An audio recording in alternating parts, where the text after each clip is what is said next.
42nd Street, alley hoop finger roll, ain't nobody checking me. Crossover through the legs, step back, hit a three. Still up in the hood, but got big baller tendencies. She just trying to get flued out to John Kennedy, just to see the Knicks play, make a couple memories. New York, if you ain't from here, don't pretend to be. And if you ain't rocking with the Knicks, you an enemy. Yeah, look at us, whole city is wild. This is New York, why y'all ever counted us out? Any game we attend, yeah, we taking it now. Fast break on the court, all up and down. Lead a garden in the pigsty, yeah, we get it on this side. Bacon, egg, and cheese, or the lobster mac with the ribeye. Either way, we winning the overtime if we get tired. Get it with the team, yeah, that's just something we live by. Hey, yo, first quarter in, we gon' turn it up. Gotta warm up first, then we taking it dub. By the third quarter in, no, they ain't catching up. Gotta stay in the lead before that shot clock buzz. If the Knicks get a win, we gon' do it again. Make the finals once before, we gon' do it again. Bounce back in the fourth, we gon' do it again. It's been a while since the chip, but we gon' do it again, yeah. Yo, put your hands up. If you rockin' with the Knicks, put your hands up. Yo, put your hands up. If you from New York, put your hands up. Yo, look, put your hands up. If you rockin' with the Knicks, put your hands up. Look, put your hands up. Hey, yo, New York City, put your hands up. Sky, baby.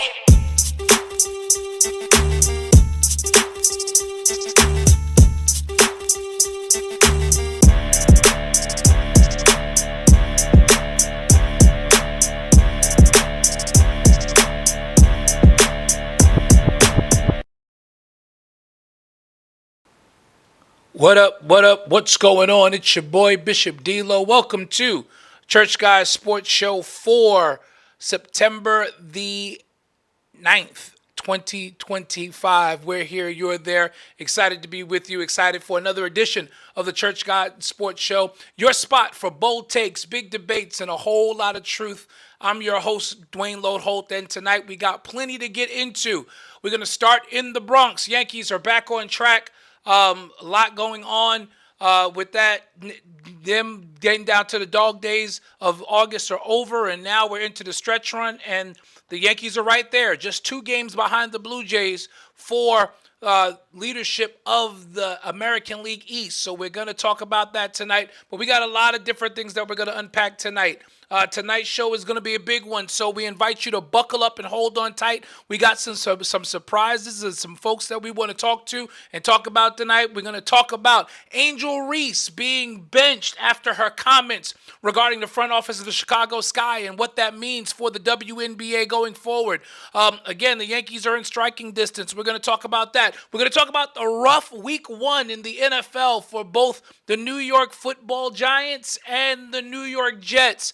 New York Jets losing to Aaron Rodgers in week 1 and the Pittsburgh Steelers. Also, we're going to talk about AJ Lee's return to the WWE.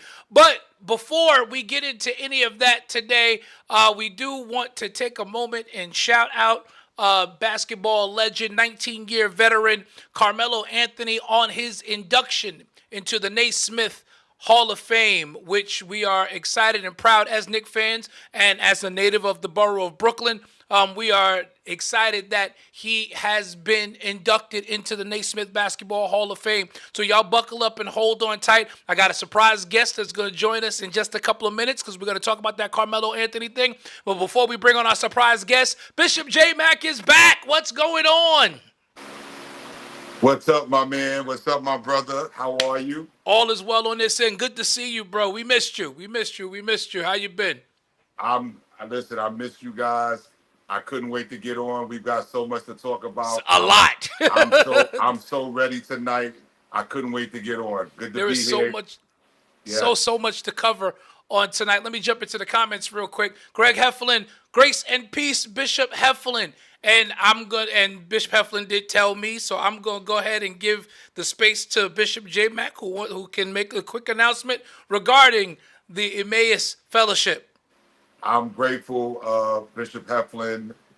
Thank God for him and his ministry. And we had, myself and Bishop Heflin have had extensive conversations through the summer. And I'm proud to announce that Bishop Heflin is now a member of the Emmaus Christian Fellowship. And we are grateful to have him and so grateful that he is a part of the Emmaus family. And we can't wait to win souls for the kingdom. Can't wait. Excited about it as Emmaus continues to grow, even in its own infancy. And again, it's just a testament to the leadership of our Bishop J. Mack. Listen. A wise man told me a long time ago that any leader that don't have nobody following them is just taking a walk. So I'm glad that I my heard, I brother. heard, I think I know who said that too. Yeah. I'm grateful to know that my brother is not just taking a walk. He's got some great men and women of God who are following him and are a part of Emmaus. And I may not officially be a part of one, but I have made myself a part of Emmaus as well, just because this is my brother. And so if he needs me for anything, I'll be just like I'm a member of the fellowship. I will be there to make sure. And we're looking forward to December where we will come together for the official enthronement. And I already told my wife, listen, I don't care what you got to do that weekend. And We going to you know how we Brooklyn. feel about you and your wife and the kids. You already Absolutely. know. So we will be Charmaine there. is that's my sis. You already know. So Definitely. We will be there. We will thank absolutely you. be there, and God bless I'm you. looking Thank you, forward man. to celebrating that. So, we're grateful for that. Not to get that out of the way because that was important. And if you're looking for a good fellowship, if you are a leader who is looking for good leadership, good godly leadership, whether you're in New York or anywhere in the country, Bishop Eflin's in Ohio. He's in Ohio. So, I'm telling you, listen, there aren't very many people I promote, but this is one of the people that I absolutely promote. I know his character. I know his love for God. I know his love for people. And this is a man you would want to follow in the person of our Bishop Jason Conrad McCants. You definitely want to connect with him and Emmaus. And if you need information, DM us. We'll make sure you get the information so that you can connect with him and possibly join with Emmaus. So now that that's done for the moment, hopefully Elle will get on here soon. Let's jump right into it. Again, kudos to Carmelo Anthony, who had the opportunity this weekend to be inducted into the Naismith Basketball Hall of Fame, along with Dwight Howard and many others as well, along with the 2008 Redeem team. I'm going to talk a little bit about that in a little while. But there were some interesting comments that came out. I heard Melo's speech. It was very well thought of. I heard that he's had it ready for months, preparing for this day. Couple of interesting things. I thought it was interesting, Bishop J. Mack, that through it all, he didn't say nothing about Lala, but I'm going to leave it alone. I'm going to leave it. It's been buzzing. It's been buzzing. I'm listening to the speech and I'm like, you're not going. I mean, I know y'all broke up, but nothing. I mean, she is the mother to your legacy, sir. Not a word. Not a word. But along with that, there were some interesting comments that came out that were attributed to Melo before the induction on Saturday that talked about him getting a statue outside of Madison Square Garden. And one of my brothers, who is down here in the Fredericksburg, Virginia area, also originally from Brooklyn, Pastor Ted Simpson, hit me up and was like, I need to come on and talk about this. So, ladies and gentlemen, Pastor Teddy is in the building. Pastor Teddy. Good evening, gentlemen. God bless you. My brothers, God bless you. God bless you. God bless you. It is an honor to be on the show. I love the show. I love what you're doing. Church guys love sports. It's phenomenal, and it's taken off a lot more than what a lot of people may see. We may only have a few on there. We may only have a few people live, but so many people watch the shows afterwards, and a lot of debates, and I get heckled, and I heckle back. It's this is what we do. This is what we do. It's all fun. It's all in great fun. So I'm grateful that you are allowing me to come on and defend my statements that I made and that I stand completely firm on. Okay? Couple of things that I want to say about this. First of all, absolutely well-deserved first ballot Hall of Famer. Absolutely. Legitimate baller. Unstoppable offensively. Defensively, questionable. Always has been. Not because he wasn't capable. Just wasn't always motivated. But because he was lazy defensively. Wasn't always motivated. Wasn't always motivated, especially when he came to New York. So let me just throw that out there first, okay? Well-deserved. Absolutely well-deserved. And I am proud of him, especially as a Knicks fan. I do not know if the statements were true about him getting a statue, or rather him stating that he is waiting for them to give him a statue, because that's what the comment said. So yes, I reposted it and I had my thoughts about it. In my opinion, there are only two people that deserve a statue in New York. Willis Reed, who was the only New York Knick to win an MVP. He was the only New York Knick to win an NBA MVP. And Walt Clyde Frazier, who was also on that team, that beat Wilt Chamberlain, Elgin Baylor, and the logo Jerry West, excuse me.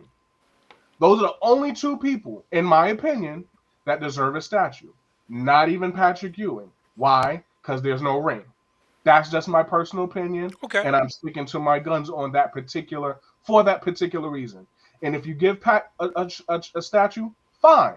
But Willis Reed and Walt Frazier should have one first. They are the only two that had the most contributions to us winning a championship, beating the most dominant team of that era. Okay? So I'm going to put that out there.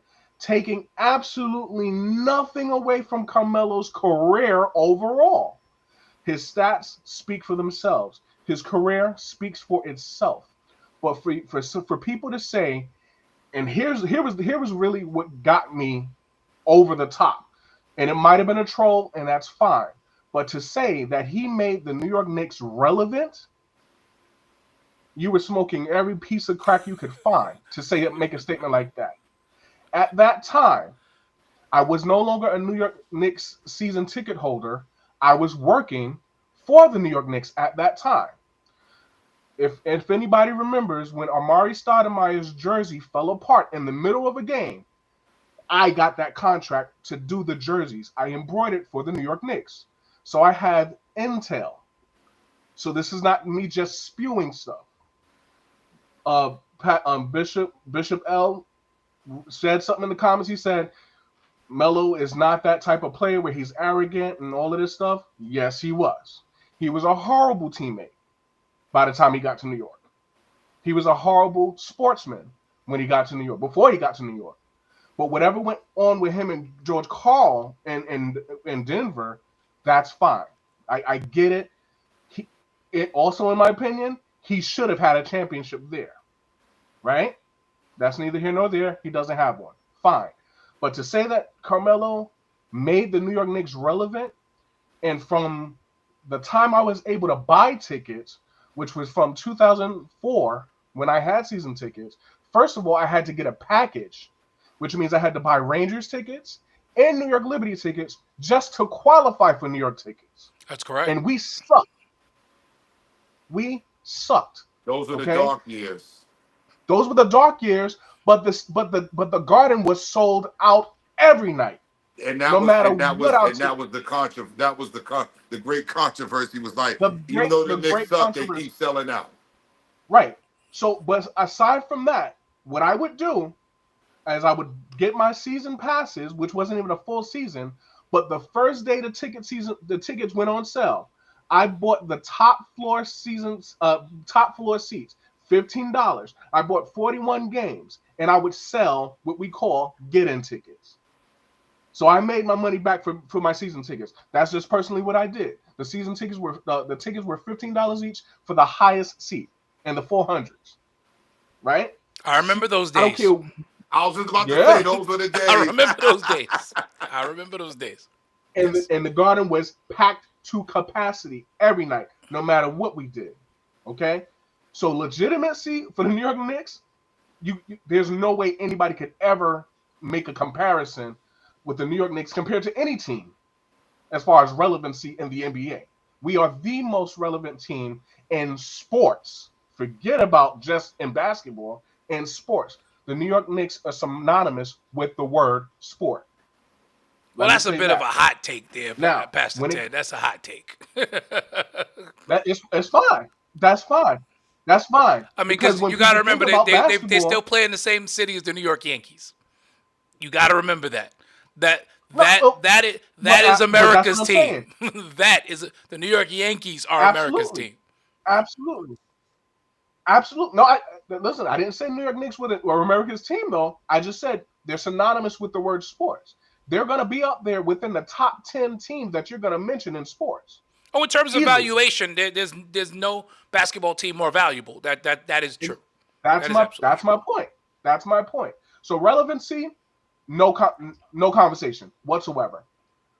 So let's talk about the trade, because the other thing was, well, Carmelo was legitimate when he came to New York. Great player, absolutely. Did things in New York? Okay, fine. But let's run it down. In those 3 years, the first 3 years that Melo came, and the only 3 years that we made the playoffs, the first 3 years from the trade, and I said this the day it was trade, it was a bad trade. Well, Walsh, I believe was the GM at the time, did Donnie not Walsh. want to make the trade. correct. He did not want to make that trade. Dolan Because stepped in Carmelo and said, took over. yeah, because Carmelo said, and this is when my relationship, my personal relationship, because he ain't know me, but I could not stand James Dolan after this, because I'm just like, stay out of the way. Carmelo said, I'm coming to New York regardless. And what happened was, we were in playoff contention and we had a playoff team. How do I know this? Because the same 3 years, the only 3 years that we made the playoffs with Carmelo Anthony, the Nuggets made the playoffs with Wilson Chandler and Danilo Gallinari. So Correct. here's my question: who won that trade? I don't believe it was the New York Knicks that won in that trade. We got nothing. We lost a pick that turned out to be Jamal Murray, that went on to win a championship with the Denver Nuggets. We went to the playoffs 3 years, got eliminated twice in the first round and then in the second round. The Nuggets, with the same players we gave them, went to the playoffs 3 years. So the trade did not mean anything. We did not have to trade for Carmelo. And Walsh said that. I don't want to make the trade. Carmelo's coming in the offseason, and we'll have everybody, all the pieces we needed. But I'm not going to indict Melo for that. That's absolutely not Melo's fault. The argument is Carmelo's contribution from the time that he got there, making it relevant enough for him. And again, it's speculation that he actually said these words. Right. But for him to say, or for anybody to even suggest that he deserves a trophy, is chaotic statements and just does not make any sense whatsoever. Nobody has a statue. No, Keisha, we haven't even had the Angel Reese conversation yet. We haven't touched it yet. We haven't touched it. Nobody. Keisha, stay your button in the chat. Stay here, Keisha. We talking Melo. She likes to put words in my mouth and make it seem like I said things Lord. that I didn't say. Uh-oh. Oh, I'm gonna get Keisha. I'm gonna get the blonde vestite. You know I'm gonna get her. I'm gonna get her. She knows. What did you call her? A bronze vestite. Yes, I'm gonna get her. Because we starting early tonight. Okay. These are the type of people that just harp on people rather than actually looking at what teams do and what. Nope. Stay on task. Stay on task. Don't go there. Stay with the Melo conversation. Stay on task. We're Stay on task. We're good. Because and you know what? LeBron is a part of that conversation in the terms of he was the one that eliminated us continuously when we played them in the playoffs, right? And so it shows. He is two other all-stars. I was gonna say that was the Miami years. Yeah, that was the Heatles. Bishop, that was you the said Heatles, it, and I didn't have to say it. I didn't have to say it. That's my point. Not to mention that, but at the same time, we had the Defensive Player of the Year on our team. The next year, we had Tyson Chandler. And then the next year, happy birthday to him, J.R. Smith, the Sixth Man of the Year. So we had legitimate chances to compete. Had the trade not taken place, I'm always emotional. I'm a passionate speaker when it comes to things that make sense. Keisha, here, preacher. Somebody that just follows players. Keisha, preachers are emotional. Leave us alone. Yeah, it's fine. and we're talking about emotional. I want to get off because I don't want to hear y'all talking about correct. Nick Reese, who sold 250 sneakers. But that's neither here nor there. Yeah, we gonna get there. We gonna get to that. Because that's a hot topic. I really Yeah, want we to gonna get get to Go that. ahead. and Again, I thank you have so another guest that's going to join us to talk about that. But go ahead. Thank you so much for this time. But my point is that does he deserve does he deserve a trophy? Yes, and I'll tell you where. Syracuse College, and he got it. They his name is on the court. It is the Carmelo K. Anthony Court at the Carrier Dome. They named the court after him. They named the court after him, but Rightfully so. They refused to give the man a statue. That's their only championship. That's their only championship. Now, I'm not big on statues, honestly, to be honest, Ted. I'm not big on people getting statues unless their contribution to an organization was transcending. Like Allen Iverson deserved a statue in Philly. That's why Kobe Bryant deserved a statue. Michael Jordan deserved a statue. But Bishop, these are people who hold on. Let's talk about the people who did not win a championship. So let's stay with AI.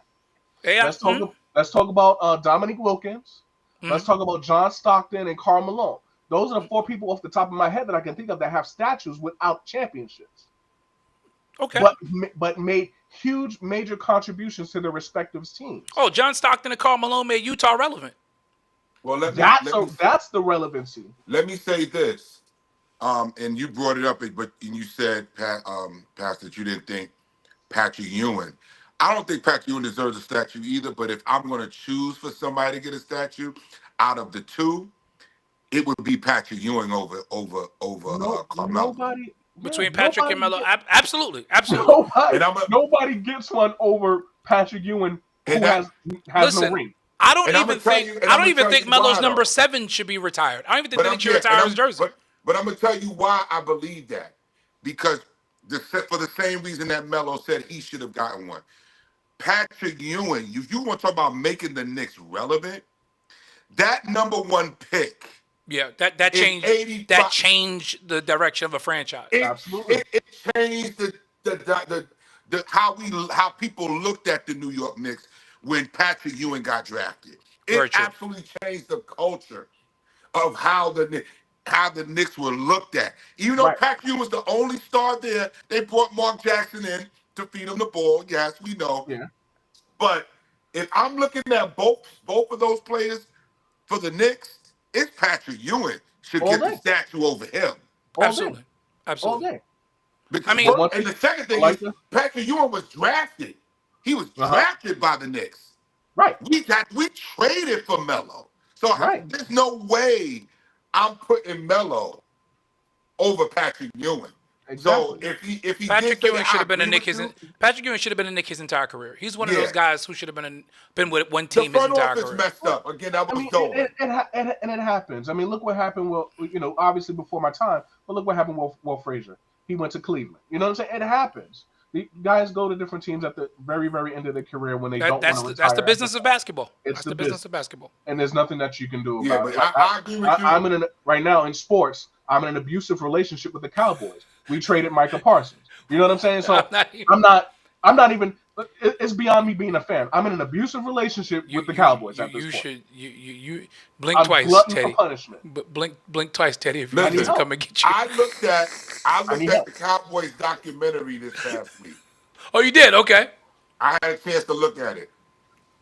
Excellent piece. Excellent how they put it together.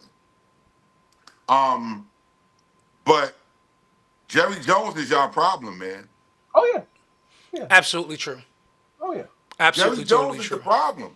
Oh yeah. It's Jerry Jones, man. I mean, Keisha, what happens when you don't want to let go? We're not even going to touch it. Greg Bishop Heflin said, "I'm a Bengals fan, so I understand." Past. See. Congratulations to the Bengals. They finally won a season opener. First time in forever. Oh my God. Keisha said, "Now I'm really praying," and I think we all agree with you, Ted, where it comes to that. There's a lot to unpack where it comes to that, but I would never. I just want to put it out there. I would never diminish the man's career. Absolutely. Just the relevancy of his career when he got to New York. That's the only hiccup. And that's because fair. Three playoff losses in the first round. Well, two in the first round, one in the second round, and a scoring title. As a New York Knicks fan, I felt like he should have won MVP. And he holds the Garden record for and most he points holds in the the game. Garden record for, was it 67 points, 69 points, something like that? 61 points. 61 points, excuse me. But the other thing is that MVP season or that scoring title season, you were outplayed overall by LeBron. Because it takes more than just scoring. And that was the thing that year. Even as a Knicks fan, I was upset, like, oh man, I want Melo to get the MVP. I want him to get the, and he was not an MVP player. He won the scoring title. He played magnificent basketball. It just wasn't enough. Oh, absolutely, absolutely. I completely agree with that. And that's what solidifies, in my opinion, LeBron James as one of the greatest all-around players of all time. Is he your GOAT? No. Oh no, Teddy's on record as saying that LeBron's not his GOAT, and I think this is a terrific segue to us bringing in our other special guest for tonight, one of the chiefest LeBron fans that I know, in the face of and in the terms of my friend and my brother. It is Elder Andre Marquise Rumble. Oh.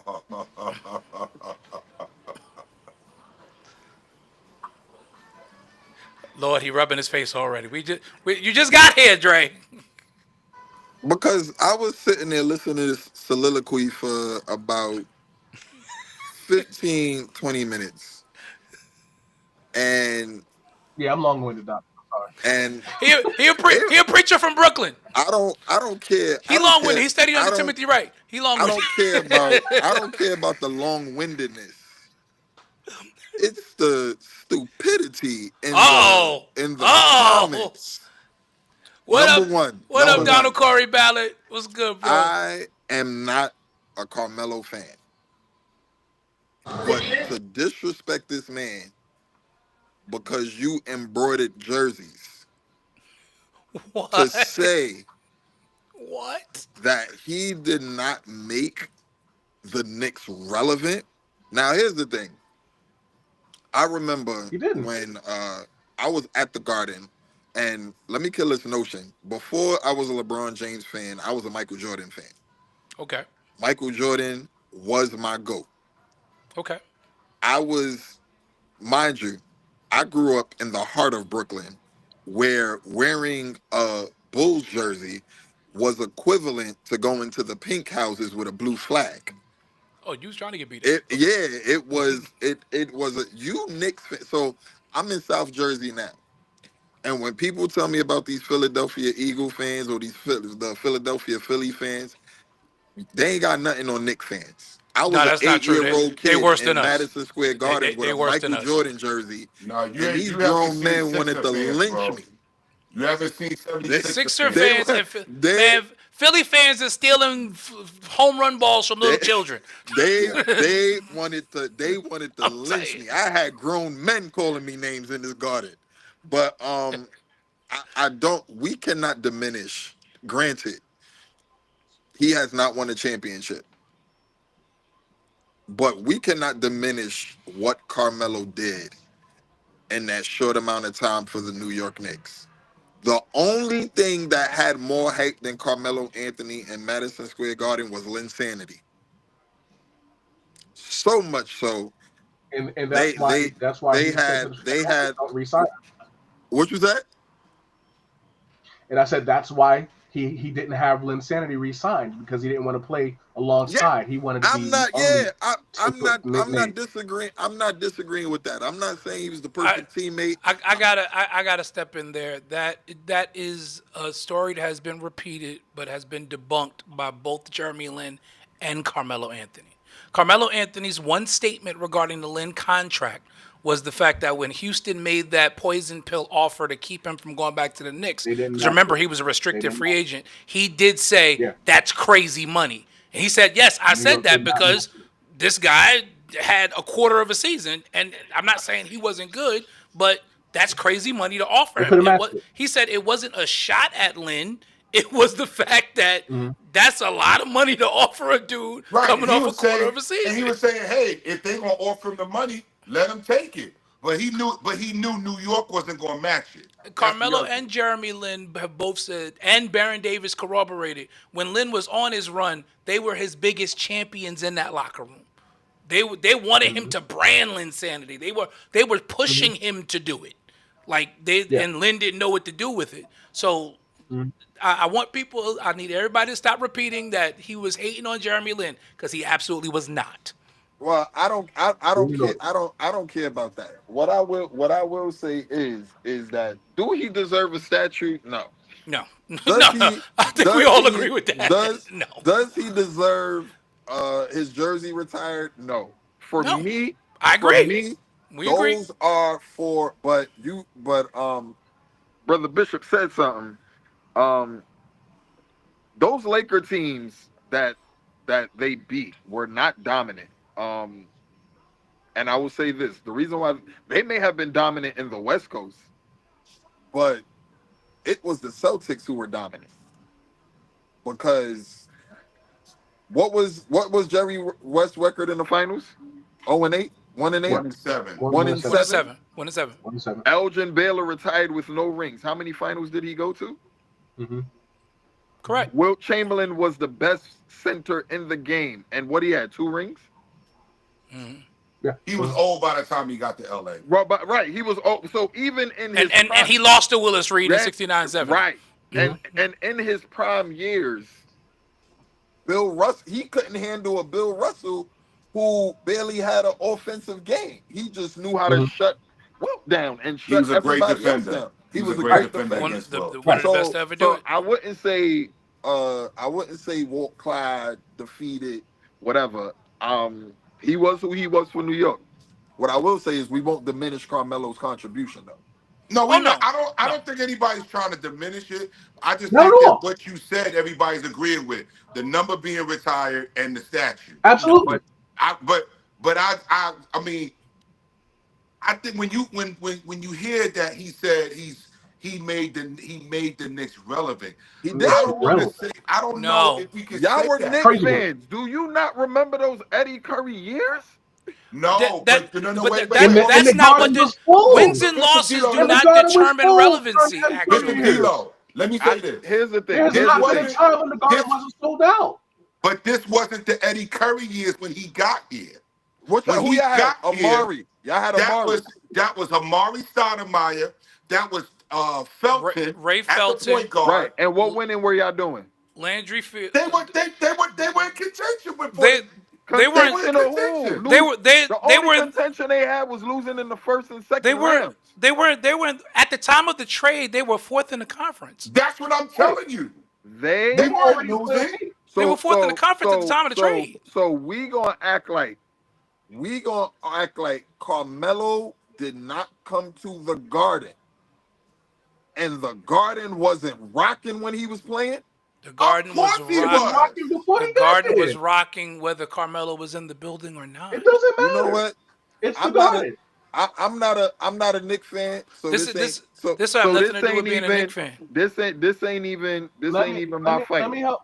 Let me But help you. Let but me the help you. disrespect, There's no and disrespect. There's no disrespect at all. hold on. It was disrespectful. Don't ever, No, it wasn't. do not ever. And I feel like Will Smith. Keep my king's name out of your mouth. It's Do a not, it's a do rusty do crown. not, Let me do help you. not, do Let me not, help you. do not, Let me help you. do not Let me compare help you. Carmelo to LeBron James. I didn't. No. That was not a comparison. I did not compare him at Don't He all. even he put he, them Listen. he in the drew a same parallel. He No, I sentence. didn't did not. compare Don't them. I said parallel. There's no parallel. I did The not compare parallel him. stopped I said after Oak I Hill. said that when he was in contention for MVP, he got beat out No, by the and greatest then you all-around player ever. and then Keisha brung up LeBron, and then you blamed LeBron for something dealing with Carmelo. I know No, what I I said heard. I No, blamed he him for didn't beating blame him him. for What are you talking anything. about? He I said said he that beat him. he said that LeBron beat him out in No, the no, no, year no, that he was no. closest to I being an heard that. MVP. I LeBron You heard. beat heard him out. wrong. That's That's not what what I I he heard. said. saw. I heard that. But he also said, where's Keisha? Because Keisha was on here. He also said that it was LeBron's fault concerning something.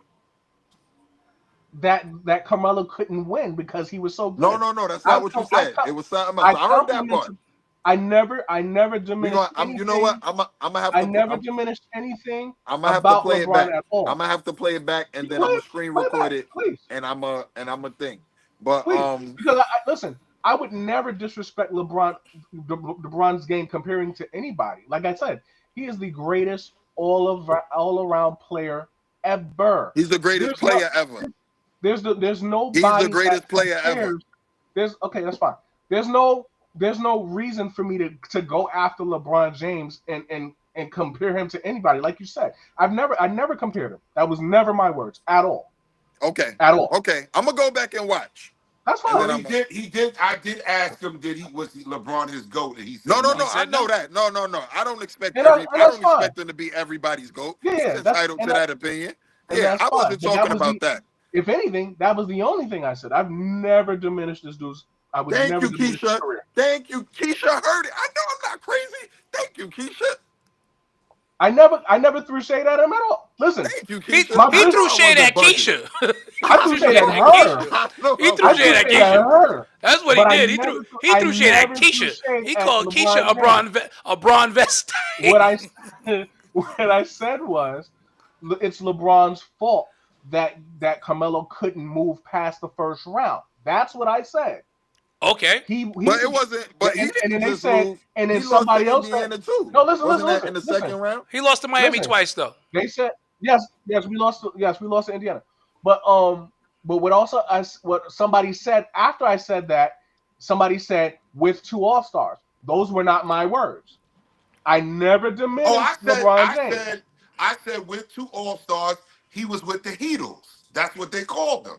Right. They called them the Heatles. I never said anything bad about LeBron. I have nothing bad to say about LeBron. That wasn't bad what I said. I didn't diminish him. Bishop McCants. Yeah. You are king of shade. I know what that 2 All-Stars comment meant. What did it mean? Why did you have to add that?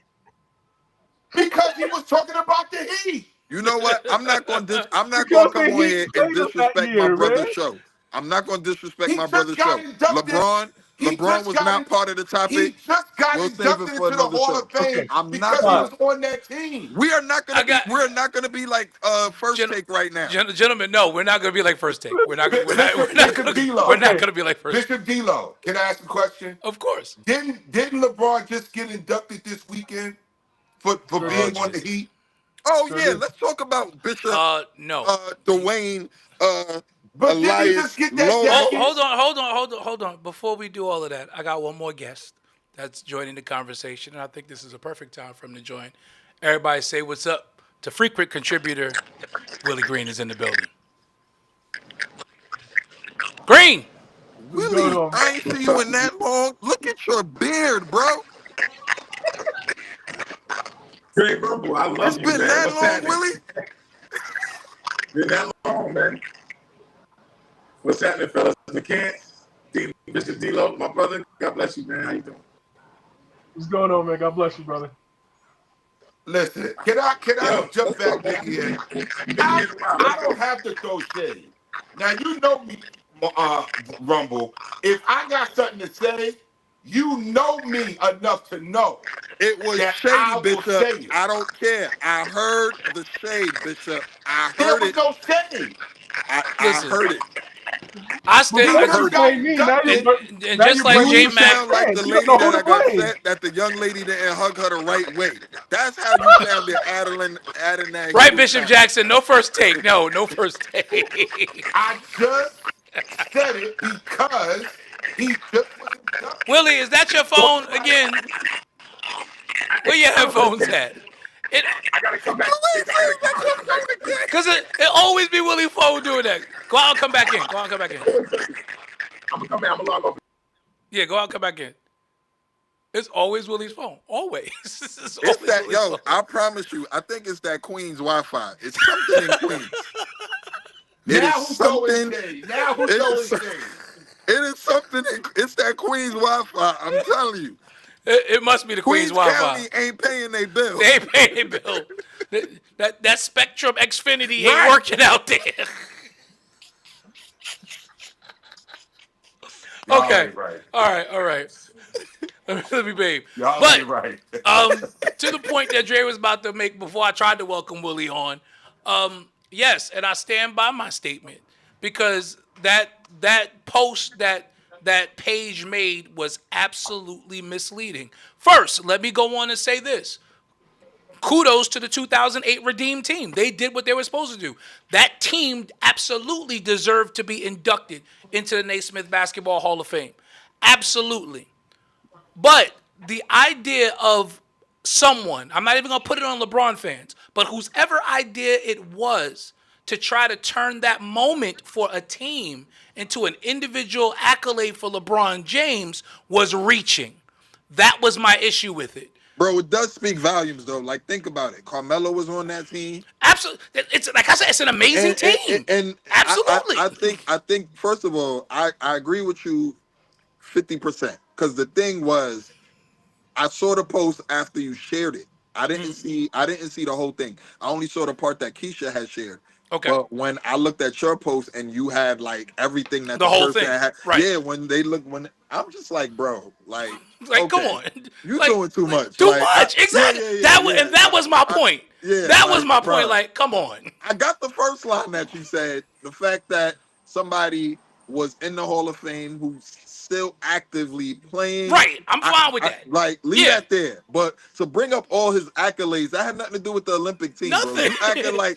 You acting like they called LA and was like, hey, we don't know how long Right. LeBron gonna play. Like, yeah, we know he gonna wanna play, but him we in just the go Hall ahead of and put him Fame. in. Right. Like, no. And this is coming from probably the biggest LeBron fan ever. But like, Right. bro, you did too much. And that's why we can talk because you get it. Like, come on. Like, I don't have a problem. I don't have a problem with the induction. Was it deserved? Absolutely.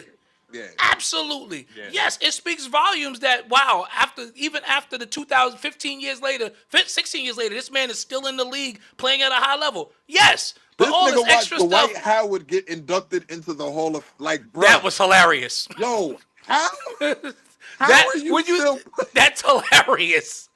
The fact that dude is still playing. And you watch your best friend, and Get the inducted. last team your best friend played for was you. You watch him. You watch him get inducted You into the Hall watch of him Fame. get inducted. That's And- crazy. Because you still playing. I'm going to give LeBron his credit on this.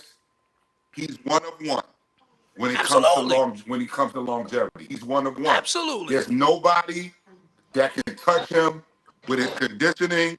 All right, Nobody Willie's that can back. touch him. There we I'm go. back, but it's still His trashy. nutrition, his I don't know what's training, going on here. nothing. Oh no, we can One hear of you one. now. We can hear you now. There's no crackle. We good. Thank you. Okay. Thank Thank you. God. Thank you. From as the president and CEO of the LeBron James fan club, we appreciate your kind words, Bishop McCain. President and CEO. Okay. Yeah, I'm Jerry Jones. I'm president, CEO, and GM. Oh, you okay? No, You got it. don't be Jerry. Let me not. I'm sorry. I don't I'm want about to say, don't be Jerry Jones. I saw Don't be Jerry Bishop Jones. face. Don't be My Jerry bad, Jones. Bishop. I don't Be the want boss. Don't be Jerry Be Jones. Steinbrenner. You can be Steinbrenner. Be Right. Steinbrenner. Be Steinbrenner. Don't be Jerry Jones. Don't be Jerry Jones. I do that. I don't never wanna had trigger you, anything Bishop. against LeBron. Never. But that was my whole thing, and I had a dude completely crash out on me on my post. Oh, I saw Sorry. that one, brother. First of all, it was you talking about go away, little boy. Like, come on, like, dude, like, and he kept talking, like, and you still talking, like, you still going? Yo, it's like they on I'm coming LeBron's in payroll the or middle, but something, what man. did I miss? I heard about Carmelo and I heard about LeBron, but I didn't get the gist of the whole conversation. So Well, I'm we getting my- started So off then with why are you Carmelo. up here then, Willie? Willie came for the same conversation you came for. He had some points about the Angel Reese situation. Oh That's yeah. not what I came for. I What- came for AJ Lee. Well, you came for AJ Lee as well. Yeah. Well, we're gonna get to that as well. Angel, and I'm sure let Willie me has tell some you, points about that as well. I'm about to officially send in my resignation to the Angel Reese fan club. Why? Well, I guess we're gonna make that segue I now. guess we Then jumping let's in. go. Let's jump right into it. Let's segue to it now. I want to So- get Rumble first. Well, before we get that, for those of you who are watching, because this is still a podcast, so there are people listening who may not know what's going on. So let me do the intro. In case you haven't been watching, the WNBA season is winding down, and as it winds down, Angel Reese made some very inflammatory comments regarding the front office and how the Chicago Sky is running their business. Now, anybody to a man can tell you that the Chicago Sky have not done well. They're 10-31 on the year, despite having two of the best big players in the WNBA in terms of young players in Angel Reese and Camila Cardoza. All of their moves that they have made have not panned out. They traded away their first round pick in this upcoming draft for Haley Van Lith, who does not play. And now with their 10-31 record, mind you, they traded it to the Minnesota Lynx. And that could very well, the Minnesota Lynx could win the championship and end up with the number one overall pick. And end up with the number one overall pick, J-Mac. I'm sure you didn't know that. Let's not forget. Let's not forget. They got rid of their coach about the season before they got rid of Teaspoon.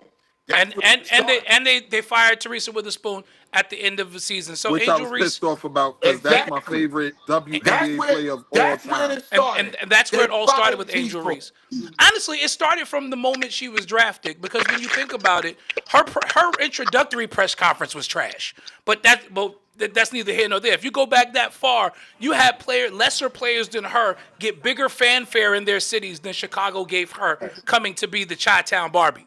Like that. That's crazy. Bishop, Well, what did we say? What did we say was going to happen?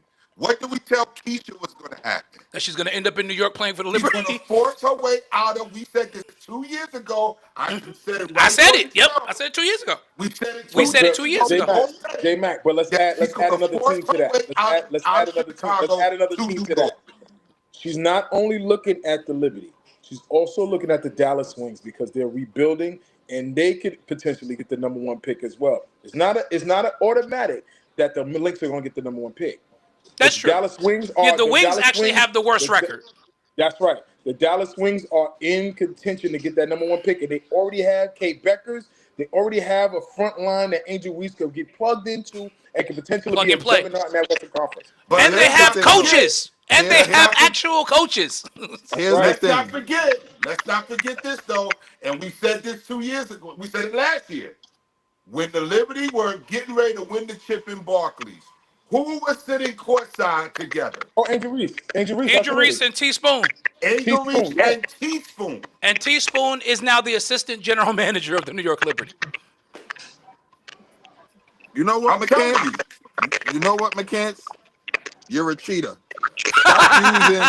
Stop using your prophetic gift. Wait, to what? guess.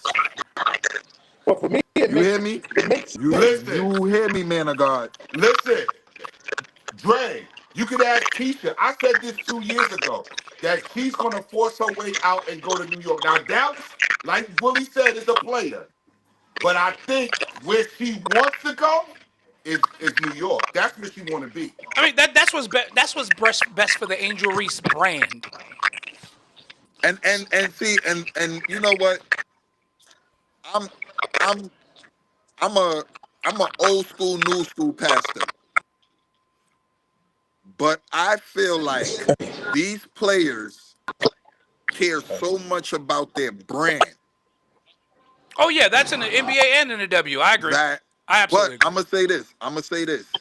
I give Angel Reese props because she worked on her game. The issue with Chicago is that they are front court heavy, They're dumpster fire, Dre. but they suck in the backcourt. Dre, they are just say it. They are you a dumped a dumpster contract fire. on You Courtney don't want to Vanderpool, say who's it. 37 years old. They are dumped. You dumped a contract on an the expiring Chicago contract. franchise is a dumpster fire. Yeah. You know it. And if she They were comes to not my relevant for Liberty, the last 3.5, 4 years since they won the chip.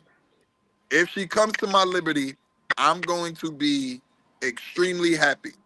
But She coming. if she comes to my Liberty, I need her to understand this New This is not York her fan team. base, we different. But that's not her team.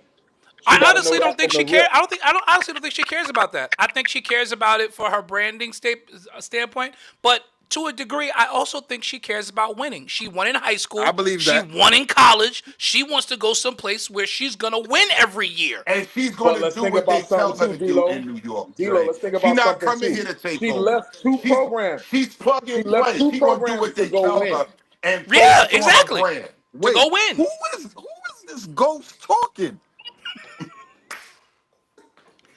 Willie Cameron not working. We can still hear him though. Willie, Willie you Cameron gotta not working. announce That's all right. yourself. I'm from Dre- That's all right. Brownsville. I don't Dre- like when ghosts talk to me. Listen, The only I'm from ghost I want to Brownsville. hear from is the Holy Ghost.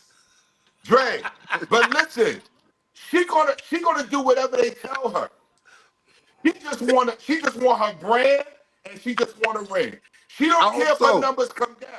She's I not hope coming so. here to take over. Listen, And can we stop handing the Minnesota Lynx the championship? Like they Yeah, they're gotta gonna win beat the chip, they bro. gotta beat my New York Liberty. Your New York Liberty got to get healthy too. yeah, But are they gonna even make the playoffs? New York, they're in. New York has Right, clinched the they're playoff spot. in the They're in. playoffs. They're in. But New Health York is has wealth, been. and the Liberty They've were had a healthy rash last of year. injuries Way this healthy. year because way healthier than the Lynx. exactly. But at the same time, this year New York was a juggernaut till they started getting hurt. Right. And that's what the That's right. problem is. We started out what Health 10 and is 0. wealth. So yeah, and we know in any league, health is wealth. So if they Right. can get healthy by playoffs start Saturday. So if they're in good shape come Saturday, then they got as good a chance as anybody. That record don't mean nothing. That's what I'm saying. Because if they're healthy, the Liberty can beat anybody on any court. They've And proven then that we already. beat Minnesota last year. D-Lo, we know like anything in basketball, matchups matter. Absolutely. But I can't find Now, anybody that other first than round- Minnesota first that they round don't match matchup up Gotta with. be, yo, we get them out of here, dispatch them in 3 games, and let's move on. It can't be, well, Right now they they're in the matched up well 4-5. with the New So York Liberty. as of right now, they would have Phoenix in the first round. Because they're in the 4-5. And I want right now. everybody on here that's listening to this show tonight, everybody stop talking about Caitlin Clark for me. Oh, her season over anyway. Nobody brought up Caitlin everybody. Clark, bro. That ship has sailed. I don't want to hear nothing else about Caitlin Clark. Nothing. Bro, she was injured. Don't do that. I am doing that. Willie, I need you to get on camera. I don't know who I'm talking to right now. Listen, I am doing that. I don't know what's going on with my phone, bro. Listen, Kate Beckers is better than her. It's time to upgrade. I got to get like No. iPhone Don't get it 20. twisted. There's a whole lot of guards better than her. Better than her. Yeah. But what I'm saying is she's not in the equation right now. Like there's no even point in anybody. She's unnecessary. Yeah, she's irrelevant at this point. Yeah. They have built a team around her, and she couldn't stay healthy enough to help them do anything. So I'm like, so let's not act like injuries don't happen. Come on. Injuries happen to everybody. I'm not a Caitlin Clark fan, but I'm not a dog. Now I will say though, this is 2 years in a row because she had an injury-plagued rookie season as well. So are we looking at another injury-prone player? That's my question for Caitlin Clark. Well, number one, she has to for her position. The WNBA is a very physical league. It is a lot more physical than people think it is. So Absolutely. she has to go on. She got to go there to hit that weight room. Regimen, and she got to bulk up. But you know what? It might affect her game bulking up too. That's right. Well, she got to figure it out. She's a point guard. She's a point guard This ain't college. This ain't the NCAA. They're not going to keep their hands off you. No, I agree with you, but I'm like Willie. I think if she bulks up too much, it's going to affect her game. I'm not saying too much. Like Caitlin I'm not Clark's telling her to game come out there looking like the more, Incredible Hulk. But her game is more Tyrese Halliburton than it is Shea Gilgeous-Alexander. Look how thin Tyrese is. High screen and roll, bump, shoot the rock. Yeah. Look how thin Tyrese is. And flashy passes. She's gonna have a problem the rest of her career. I agree with that. Now, Mr. Jennings, I wouldn't say she's a female Greg Oden. Let's not go. Sam. No, that's female Greg Oden. Sam, no. Let's not go that far. Let's not push it. Not a female Greg Oden. That's rough. That's rough. That's very rough. That's very rough. That's very, very rough. What he said in shot is you're gone too far.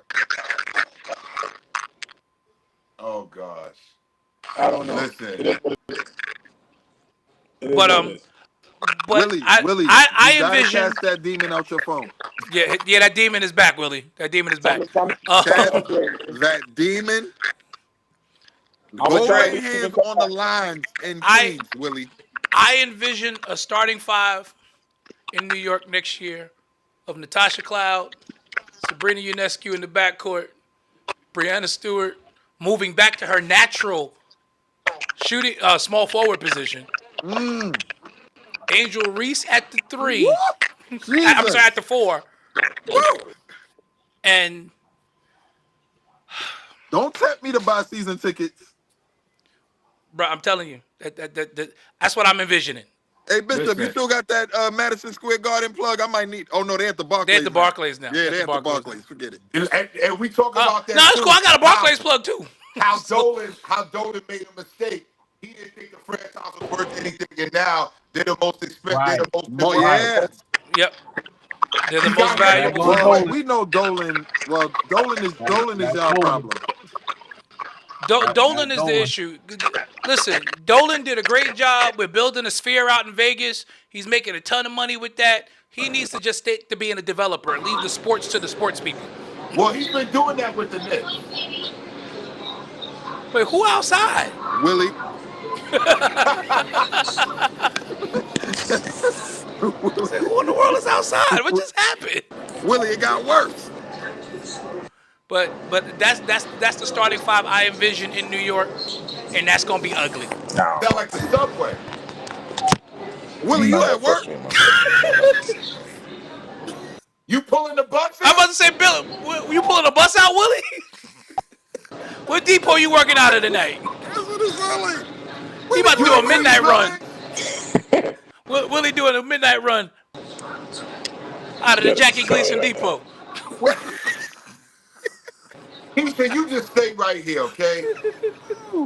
We didn't get to the juicy part of Angel Reese yet. We didn't get to the Y'all juicy better So- leave her shoe sales alone. I will not take any Angel Reese slander about her shoe sales. He should talk about she glad Willie's being a distracted. No, Willie's not a distraction. We not changing the topic. We still here because we have to talk about. So since all of this has happened with Chicago being a dumpster fire, she did pick up her 8th technical of the season, which did cause a 1-game suspension by the league. Wait, it was a game? I thought Yeah, she it's sat not for bad. 20 minutes. No. Half the first half. No. The league suspended her for a game because she Right. got her 8th technical. Then Chicago announced that they were suspending her for 1/2 for And her then- comments. And then, But Angel Reese ends up proving to Reese. us this is chess and not checkers. yep. She suits up, does all the pregame interviews, goes out like she's gonna play, and Oh, then my before back is tip-off hurting. goes, "Oh, my back is hurting, I can't go tonight." My back is hurt. I can't play tonight. So you're not gonna sit me out the first half. I'm gonna sit myself out the whole game. And they said that bench looks so uncomfortable the whole game. And this is Because- why at this point she has to be traded this offseason. She has to be. She Let has her to be traded this offseason. Because here's the thing. Here's what's going to happen. Trade her to New York. Chicago, last chance was with Candace Parker. That once Angel Reese leaves, they're going to go back to being irrelevant. Absolutely. Absolutely. I agree. And you know who I feel bad for in this? Camilla Now, Cardozo. Bishop, does she make Chicago relevant? Is that a good one? Oh, she absolutely makes Chicago relevant. Oh, okay. She Okay. absolutely makes Cardozo, Chicago. I feel I feel bad for Cardozo. Yeah, I feel bad for Camilla Cardozo Yeah, I feel bad for her. because she's stuck in that dumpster fire. Keisha, you say you don't want her, but Marquise said Why, Keisha? Listen, She every know she don't like Angel. Keisha, I took an unofficial poll of Liberty fans, including the ones that are on this show right now, who just gave their opinion as well. And to a man, it has been unanimous. Everyone will take Angel Reese. Every Liberty fan is like, we will take her. I want her. Bring her. Come to Brooklyn. If she come, but Keisha, we do want her. Keisha didn't. When Keisha, we told you this 2 years ago. We said this to you that she was coming to New York. She's going to be a member of the Liberty. Bishop, somebody get Pastor Wright off the block him. Pastor Wright. Ain't nothing wrong with her back. Nothing wrong with her back. Wrong with her back. Nope. No, I'm not doing it. What? I'm not. Y'all. First of all, if Bible study is over, Pastor Superintendent, you're supposed to be You here. should be on here. You're supposed to be here right now, Superintendent. If That's right. Bible study is over, you're supposed to be 30 minutes here. ago. He finished Bible study 30 minutes ago. You supposed to be here right now, Superintendent. Uh-oh, Sam Jennings said we want AR. Keisha, you are in the minority. Every other Liberty fan wants Angel Reese. You know, if we I have love- the chance I to get love- Angel Reese, we all want her. I love Keisha, and the fact that she used to be a ball player. Absolutely. I hate the fact that her takes are this horrible. Watch it. Watch it. Uh-oh. Uh-oh. Watch it. Uh-oh. Watch it. Uh-oh. Watch it, Rumble. I love Rumble, Keisha. you don't want the smoke. Watch it, Rumble. I love Keisha, but I just hate that Keisha her takes are this horrible. She used to be one Listen, smart you better person. watch I don't it. know I'm what. telling you. I don't know what happened. Come get him, Keisha. Come get him. Uh-oh. What you mean? What do we need? Is Keisha? Does she not wanna, Keisha, did you does she not just wanna hear the build a starting dynasty? lineup that I just gave you? Give we her the not- starting lineup again. Who is not want a beating that dynasty? starting five? Natasha Cloud at the 1, Sabrina Ionescu at the 2, Brianna Stewart at the 3, which is her more natural position. Angel Reese at the 4. Keisha, do you realize Wait. that Ain't you the same one that be defending her? I'm legit confused. Angel Reese is the go-to on the Chicago Sky? When she comes to New York, she's going to just be Dennis Rodman. That's all they're going to need her to be. And not only all they need her to be. is she an And that's elite all she wants to rebounder, be. but this is the person that Rebound outlet. Brianna That's it. Stewart will no longer have to guard Nafisha Collier. She no longer has to guard Asia Wilson. That frees Stewie up to just be an offensive juggernaut. Well. I mean, Asia nobody's guarding Asia Wilson. Asia Wilson but be she's tearing different. Angel Reese up. Yeah, she'll destroy her. I mean, She has been. Not she will. Nobody- Anytime they play against each other. No, what I'm saying is nobody's guarding Asia Wilson, really. But at least Brianna Stewart don't have to try no more. They can switch up. It can be by committee. But here's my thing. My thing is not only do you Yes, we put her at the 4, Keisha. Absolutely. Angel Reese at the 4. And You and still call her have the cleanup. two. Call her the cleanup woman. That's Right. You still have 2 players who are in their prime, in Brianna and Sabrina. Then you got up and coming players. You literally add her. You literally are building a dynasty. Y'all welcome the superintendent. No, he has to be muted. I don't have I can't mute him. This is his show too. I don't have time This is for his this. show too. I can't mute Pastor him. Davey, This man gonna say what's Pastor wrong with her Dave, my back. brother. Yeah, he did say what's wrong with my big brother. That's what I said. Nope, we're not doing it. Nope. My What's wrong brother, with her Pastor back? Dave, is Don't, on. and don't do nothing. Don't say nothing crazy, Pastor. No. Now, Teddy, now you already know. I know. It won't be a show if This you is- don't say something crazy. This is my spiritual dad. I know. I'm on it, Teddy. I see you, Teddy. But Keisha, that's all she'll need to do. Rebound and Yes, sir. defend. That's all she'll need to Dwayne, do. Stop Dennis talking to Rodman. Keisha because That's we all said that need her to already. do. Everybody has said that on this panel, except for Pastor Wright, because he just got up. Everybody said all she got to do is rebound. I'm not emphasizing that already enough. Yo, we don't need Angel Reese to come be a 1, 2, or even a 3 option. No. Right. Exactly. And she going to get in where she fit in. And the pressure is going to be off her because she's not going to be the number 1 option. And then it's better for her because she has no pressure. She's on a Right. winning team Right. who's going to compete for a championship. And most importantly for her brand goes through the roof. All she got to do is play ball. You just got to rebound, play defense, That's it. and hustle. Bro, Fashion That's it. Week in New York, you think she's not going to be on the runway somewhere? You think she's not going to be sitting there? Y'all forget on the Met Gala this year. Every outlet was talking about the Liberty players who showed up to the Met Gala. You don't think Angel Reese saw that and was like, "Yo, I need to be with them."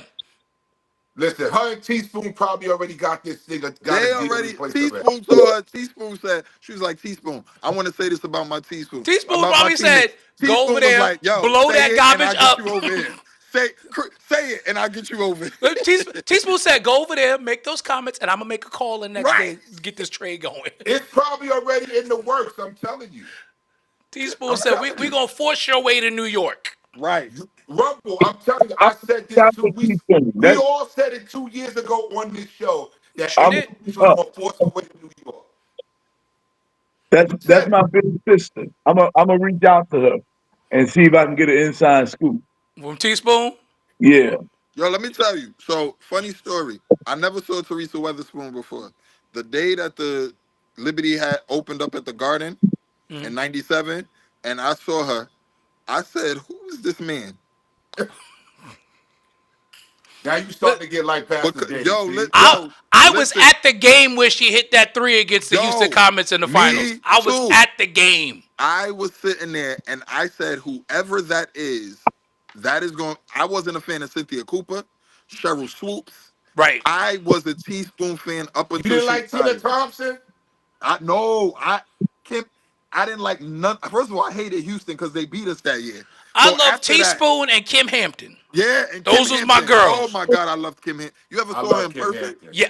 You ever saw Kim Hampton in Yes. person? Yes. Yes. Yes. I'm talking about back in the day. I don't know what she looked No, like. no, I'm talking about back in the day. I'm Yeah, talking about back yeah. in the day because this was back in the days I was working security because I was still in college. Well- I was working a security job and Macy's was doing this event and Kim Hampton was one of the people. I had to guard her that day. Wait. You was in college? In 97, yes. Wow. We 90s kids, Dre. We Dre, I turned 49 this past Wednesday. I turned 49 this past Wednesday, Baby Dre. hit you with the Kevin Hart. Damn. We generation Yo, X. where he did that to Don Cheadle? But I was in college too. Yeah, that's about right. 97. 97, I was in college. X. What was that? In '97, I was in 7th grade. I Yeah. was in college, nigga. Yes. I was in 7th grade. Yes. You're still young. I was kissing girls I was sneaking to kiss girls in the back staircase. I was working my way through college, and that day I met Kim Hampton because I had to guard her that day. I was working for McLean Security to help pay my tuition because my mother was like, "You pissed away your first semester. I ain't paying for nothing else." That definitely sounds like something your mother would say. You've met my mother, exactly. Yes. So you on your own. You paying for your own schooling. You got it. So I had to do what I had to do, and I met Kim Hampton that year. I met the original Destiny's Child that year. Yes, I have met Beyonce when she was a teenager, like she was like 16. That was a fun year. Go ahead. I almost said something. Yeah, I mean, yo. Don't.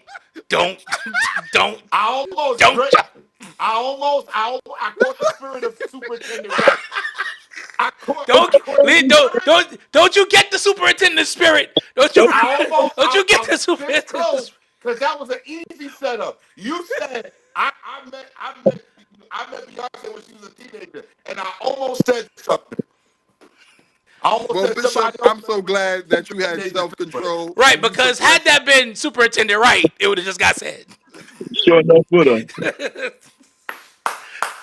Oh my God! Bishop Heflin said that's before she sold her soul to the devil. Lord have mercy. Yeah, there was. I'm talking about the Destiny's Child with Latavia and Latoya. The original. You know what's Destiny's crazy? Child. I was just upstairs before I got on. I was just upstairs. I'm talking watching about no Destiny's Latoya Child. in a Tubi movie. That's all she do now is Tubi movies. I was watching her in a Tubi movie. Her whole career now is Tubi movies. Poor Tubi. Latoya Luckett. I said, Lord, have we come a long way from Torn? Fine. All right, back on sports. Y'all, quick station identification. Y'all are watching the Church of God Sports Show with us, y'all.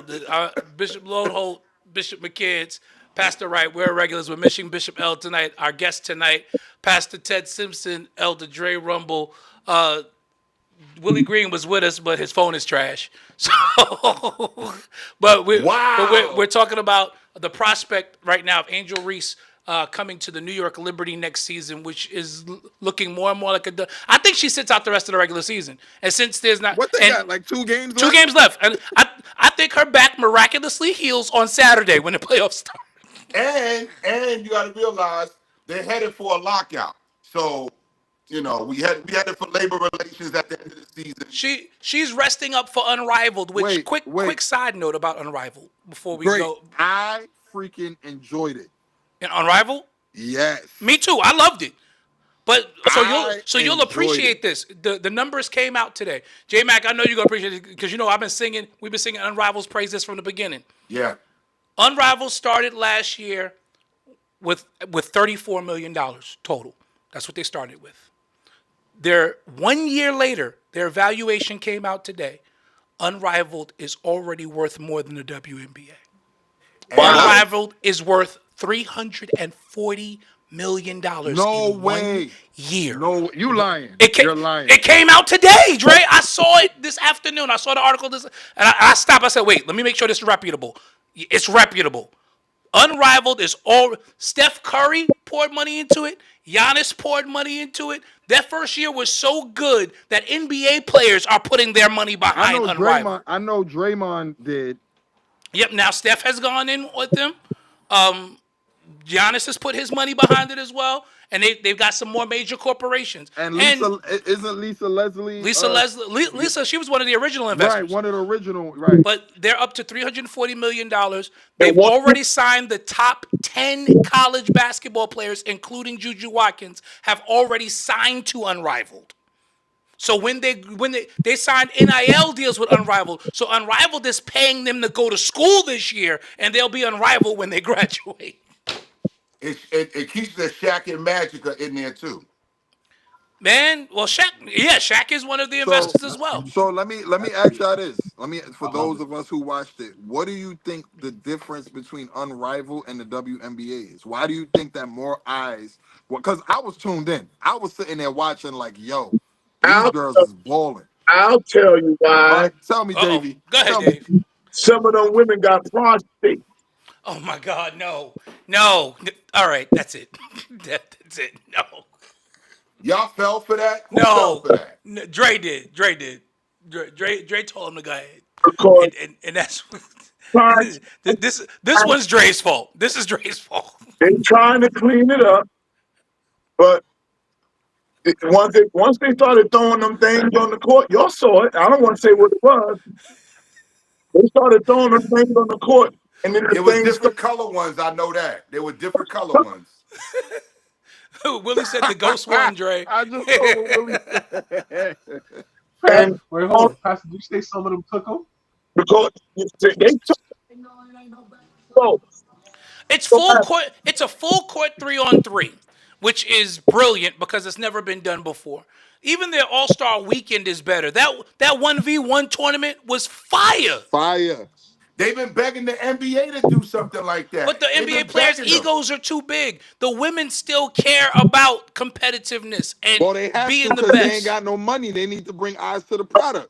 And they did what was necessary. And it brought a ton of eyes to the product. And now those eyes are staying to the tune of $340 million.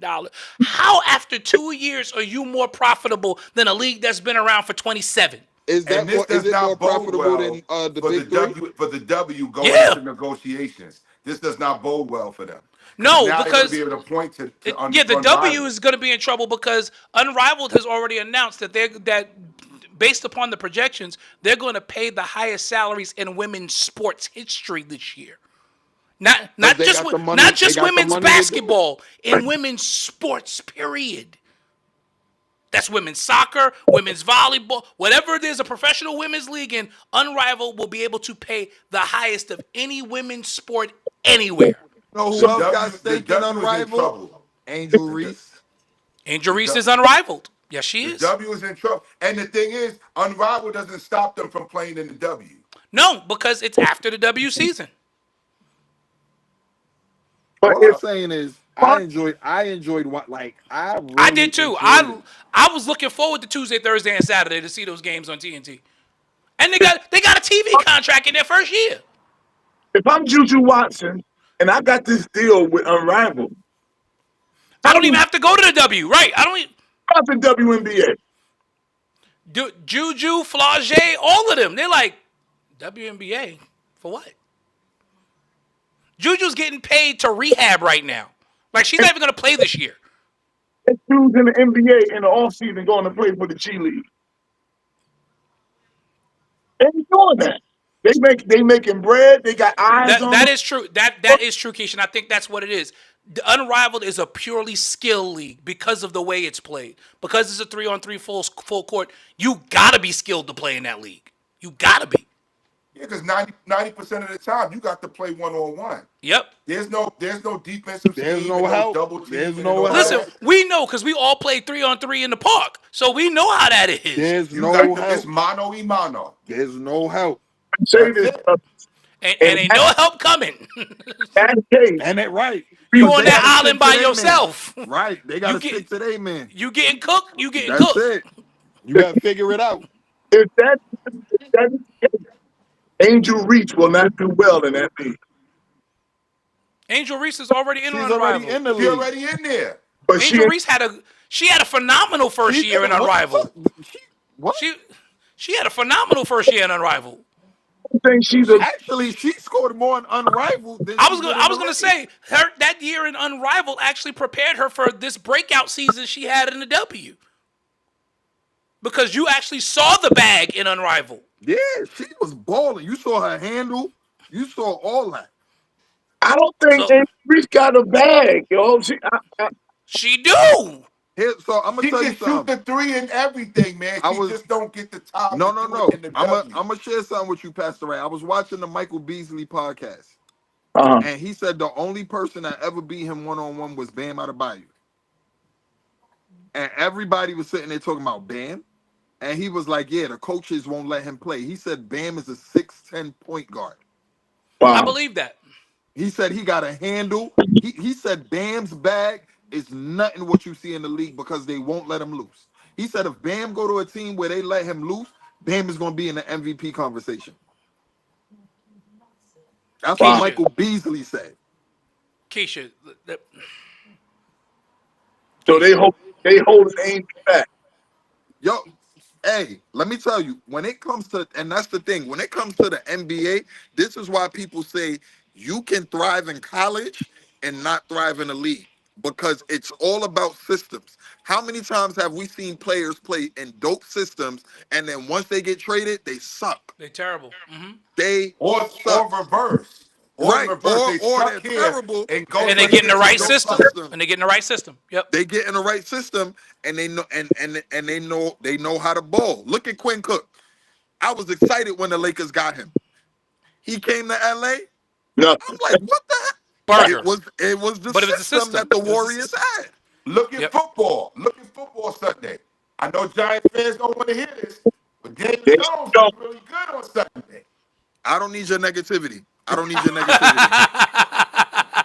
Joe like Joe Montana out there. He looked like Joe I do Montana. not, McCants, I don't need your negativity. All right. It's already bad enough that they start in Sierra's baby father. Yes, that is bad, bro. That is bad. We already got baby future stepdaddy. I was about to say on y'all. the- I was just on about to the- say y'all leave on baby the- future stepdaddy alone. We got baby future stepdaddy. So that man ain't have a good season since Pete Carroll decided to throw it instead of running it at the 1 yard line. Man, He that ain't never was been the still same. that's still the He dumbest ain't play in never history. been the same. And the stupid Brian Dayho, I'm not even calling him DeBow. Dayho Oh is no. you got a whole Jason Dart who looks like he's about to be the future of Jackson this Dart. team. Jackson, whatever. He The look like white boy with the long hair that could throw the ball. And you got this dude who looked like he a pretty boy ready to be in a nursing home, and he looked like he don't know what to do out there no more. Hey, they got Jameis Winston on the bench. Let him preach to the people before the thing. We don't need him on the field. Let said him let give the Jameis Winston motivational preach? speech. Let him give the motivational speech. He's our Rudy. Rudy. Not Rudy. Let him be that. That's who he is. Let him be that. You just Listen, called him man. Rudy. But listen, I think Angel Reese. Willie, go to hell. I Dang. wait, what he say? Talking about the Giants season. I'm gonna block you, Willie. I don't need this kind of negativity. You're not gonna make me stress before the season even get to the middle of the year. And it's gonna be longer. Shoot, we got 18 games to lose. What we gonna go? 17. Well, 16 left. 17. Right, we got you 16 left. You got a couple bye weeks. Listen, Dave predicted last week that the Giants would go 10-7. I think they're still gonna get 10 wins. I said we was gonna be. I said we was gonna be Jets QB looking good. Greg, Just, did you watch the same? Justin, no, Did you Justin watch the Fields looked same thing? great. That defense looked terrible. Yes. Right. That was a straight up shootout. That It was a good game. I can't put nothing on the offense. The Jet offense showed up. Listen, when Let's that be guy honest. Look who they got that played. 15-yard Pittsburgh. penalty when they were driving, he gave them that 15 yards. I knew the game was over right It was there. over at that point. Yep. Everybody, we got another special guest. Is that Butler? Is he at a church? No, Butler's in church. He's not a special guest. He's a host. But Miss Carter's in the building. So now we God. giving credit to Angel Reese, talking about she got a great ball handle, Dre. Here we go. What Did you watch are you talking Unrivaled? about? Did you What are watch you talking Unrivaled? about? Did you watch See, Unrivaled? see, this is what I'm talking Keisha. about. But Keisha, Keisha. you Dre. didn't you really Dre. didn't watch Unrivaled because remember No, I used to I ask did. you. No, I You watched did. it a little Good bit. evening, Miss Carter. I actually did. Greetings, everyone. I'm not talking. Greetings, Miss Carter. I'm not talking no more. Nobody but Dre. Cause Dre is a ball Dang. player. Wait, how you gonna come on my show Dre. and don't greet me Bishop, and talk about you ain't talking to nobody but Dre? No, I'm just trying to. Hi, everyone. That's what I thought. Hi, I said everyone. greetings, It's been a Miss long Carter. time. It's What been I a long said. time since I Because got you was kicked about to off get the show, muted. apparently, right? You was about to get muted. Oh, the Because I got kicked off the disrespect. show, apparently. You ain't get you about but you about to get kicked off the show. You ain't come in here greeting I didn't properly. mean it in that way. I'm saying that I wanted to talk to Dre directly. This is somebody who's a ball player. This is Should we somebody give who y'all the room? played with me on the freaking court. Okay? Fellas, should we give them This the is room? why This I'm is somebody who surprised. played with me on the freaking court. You telling me from Unrivaled, did you telling me that Angel Reese got a ball handle? You telling me she don't? Dre, because she did a 1-2 crossover real quick. That's why she got a ball handle. Keisha, She can't even hold the ball by the time she gets to the rim. Keisha, After aren't she you the crosses, she same can't one? even carry the ball by the time she gets to the rim. Aren't you the same one that be What are defending you her? talking about, Dre, she got a ball handle? Yes, she does. When? I guess in the summertime. I don't know. I wasn't there. Dre, I literally have clips of her. I literally can show you how many times she fumbles and she can't even carry You the ball talking about in correctly the when she's WNBA? dribbled down We the were court. talking about But Unrivaled. wait. We have to be careful with clips because we live in an era where we can all take clips and create whatever narrative we want to. These are not clips that I get in from other people. These are clips that I have on my own when I'm watching the sky and when I'm watching the game. So I'm speaking facts. I'm not coming from YouTube. I come on the show for facts. And I'm telling you, she cannot dribble the ball. Willie said that Keisha says she can guard Angel Reese. Keisha, can you guard Angel Reese? Months ago. Keisha couldn't guard me. Davey. Well, Dre, you're a guy. I wouldn't expect her to be able to guard you. Anybody can guard you. If Keisha can guard you, we got a problem. You only 5'4". Keisha, I may be only 5'4", but let's not 5'4", damn. Let's Are you not saying act he's like too little, You're not even gonna give him 5'7", 5'8". Let's not act 5'4". You gave him Muggsy Bogues. I boosted up a little. This is somebody who didn't want to give Tina Thompson love and Cynthia Cooper. That's why you upset. That's why you upset. This is why you mad. He didn't say that. But he said that they weren't his favorites. He didn't say that they weren't good. But Angel Reese got a ball handle, but they not your favorite. Okay, did I say Angel Reese was better than Tina Thompson? Did I say? Nobody said Angel he didn't Reese say was that better? Tina Thompson or Cheryl Swoops All were I not said great. was I didn't like them I'll send because you the they video liked so the you can see Liberty. yourself. He said that. They were members of the Houston Comets. He wasn't supposed to like them. We're Liberty fans. I'll send you the video so you can see her handle yourself. I'll send it to you. Post them on your page. Let me know what you think. I don't think Angel Reese got a bag. I'm sorry. Thank you. She a rebound. Thank you. She'll block some shots and do that dirty work. Come on, stop Willie, her do lip, not get Ray. him started. Willie, You over do there not get him sniffing her started. lip. What, you had a date with her or something? You over there sniffing her lip. Everyone, stop playing. I know she don't got that. Dre, we beat on the court in Brooklyn plenty of times back in the day. Please stop playing with me. Please stop playing with me. Oh no.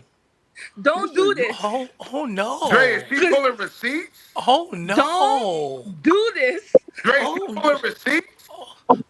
clutch my chain. Wait a minute. Dre and I go Pulling all receipts Wait out a for you? minute. Me Wait a and Dre go minute. back to the 90s, okay? Dre Wait a minute. understands. He been on the court with In me. the 90s, Dre was in the court. 7th grade. That don't even count. No. She's talking about my block. I know. I'll be a We've clown. been on the we've been and we play street ball, okay? You said he been in court. Keisha, Keisha, what you was doing in Brownsville? Don't worry about it. That's a long story. We're not here. Yeah, Because you said the 90s. I'm from there. You said the 90s. I know what you're referring. What you doing in Brownsville? Wait a minute. I used to live. You are a suburban Long Islander. You don't have no business over there. First of all, that's not. Don't I you didn't even believe meet that? Keisha. I didn't even meet Keisha as a suburban Long Islander. I met lived out there for what, 2 years, Keisha used to be in the sticks I upstate. lived out there for almost 2 to 3 years. You did. When I met Keisha, I was like, hello. We didn't see eye to eye on everything. No, Dre, You you see was eye like, on nothing. Dre, you was like, hello. Basically. I was like, Dre was like, "What up, Paul Bunyan?" Basically. Like, hey. Basically. I mean, But hey, you know what? But My what Butler said when I homeboy came was to his tall. church. My Butler homeboy said was that tall. everybody was looking at me, was like, where's this tall girl come from? For real. Which park were y'all playing in Brownsville? Which park? 219. We was in Ditmas, and then my boy used to have a rim on the Oh, block. y'all went to the Flatbush side. I was playing. Well, yeah, I was. I was on 92nd and Wilmore. Oh, that's Okay. Flatbush. Oh yeah, so Yeah. you on the other side of the 90s. Okay. That's Yeah, So we you was was on the on Flatbush side. You was in the East Flatbush side. Yeah, the Yeah, East we was in Flatbush the side. 90s, yeah. Yeah, we was. Yeah, Yeah, I used to hang out in Somers Park a little bit. I was over in Right. Somers. yeah, we Little was. bit, Yeah, we was little in bit, little Somers. bit. Yeah. A little bit. Yeah, Hold on. I used to. Played a few games over there. Hold on. Yeah, I played in Somers a little bit. What happened?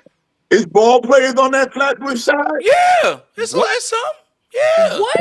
It's ballers. yeah, They they. were playing baseball, boxball, with the tennis ball. They were doing everything in that park. Tall, they be kicking them soccer balls. Yo, I used to play in the Buddha Bean tournament in what's the park over there under Rutland? Oh God, I know what you're talking about. Too. By the 3 train. By the 3 train. Yes. Yeah, I know you're talking about. That's Yes. Why I can't think of the name of that park right And now. Deshaun shot his music video over there.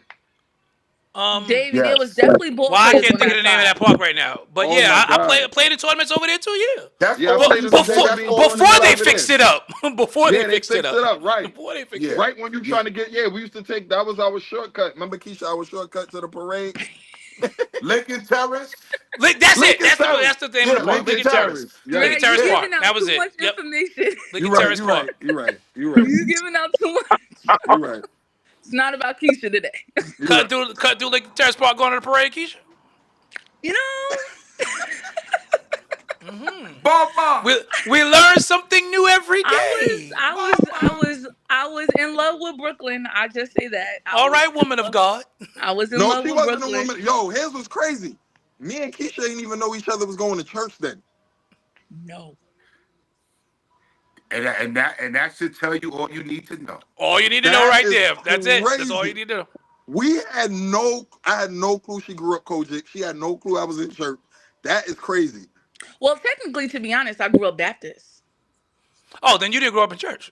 All right. Oh, Hey, now But listen. I'm okay Now with listen. that. I'm okay with that, to be honest. Now We listen. know, Bishop. We know you. Now You listen. are originally Baptist. We know. Now listen. That's right, Bishop McCann. Baptist over here. I'm okay with that. That's right. You Baptist was the good old boys network. Always has been. Always will be. oh my God. Listen, you learn your foundation in If Baptist. that is true, Keisha had to leave. She they're said they wouldn't great let for her pray. Baptist church was I know fantastic for almost foundation. every hymn in being in Baptist church. You can't tell me nothing about no hymn. Oh, no, you can't- trust- Listen. You Trust get me, your I understand. foundation I in the grew up in Baptist Pilgrim, church. and because even though Archbishop Brown dropped the Baptist, we were still very much a Baptist church. Listen. Oh, y'all definitely, on the we definitely were was- very y'all much definitely a was Baptist church. roots. On the incorporated papers, it's still Pilgrim Baptist. Baptist church, exactly. Still Pilgrim Baptist to this day. And I know just about every hymn in the New National Baptist hymnal. However, because we sang 2 of them every Sunday. My mother is Kojic. But when she got with my dad, she went to Baptist. So my mom is Kojic. All right. I was at a Baptist church years ago when you the usher says, "Open up." Willie, why are you being disrespectful? Willie is being messy. Dave, this is Willie, for you. Dave, Willie, Dave, you can't Willie come on here said, Dave, talking like I got that, your Dwight man. Howard jersey fresh from Springfield. Yeah, your boy Yo, got this it show is dunked off this weekend. I love my show. I love my show. This show is completely off the rails again. And him and Shaq buried the hatchet at the Hall Yes, of they Fame. did. Yes, No, they they finally buried did. it before that. Yeah, they did. They did. They buried it before that. But it's finally public. But publicly, Dwight Howard gave him his due and told him he's the real Superman. I don't know what else that was he? means, I mean, Pastor Dave. we didn't need Dwight Howard to tell us that, but okay. Yeah, we Pastor definitely Dave, I need don't the know White what that Howard. means, but he told him he's the real Superman. I don't know what First that of means, all, Pastor Dave. none of them are the real Superman. Soldier Boy is. Pastor Dave, you ain't said nothing, man. Dre. That's a knee slapper. Pastor Dave got off that line, boy. Jay. Dre. Wait, where the host go? Too soon. Too soon. Too soon.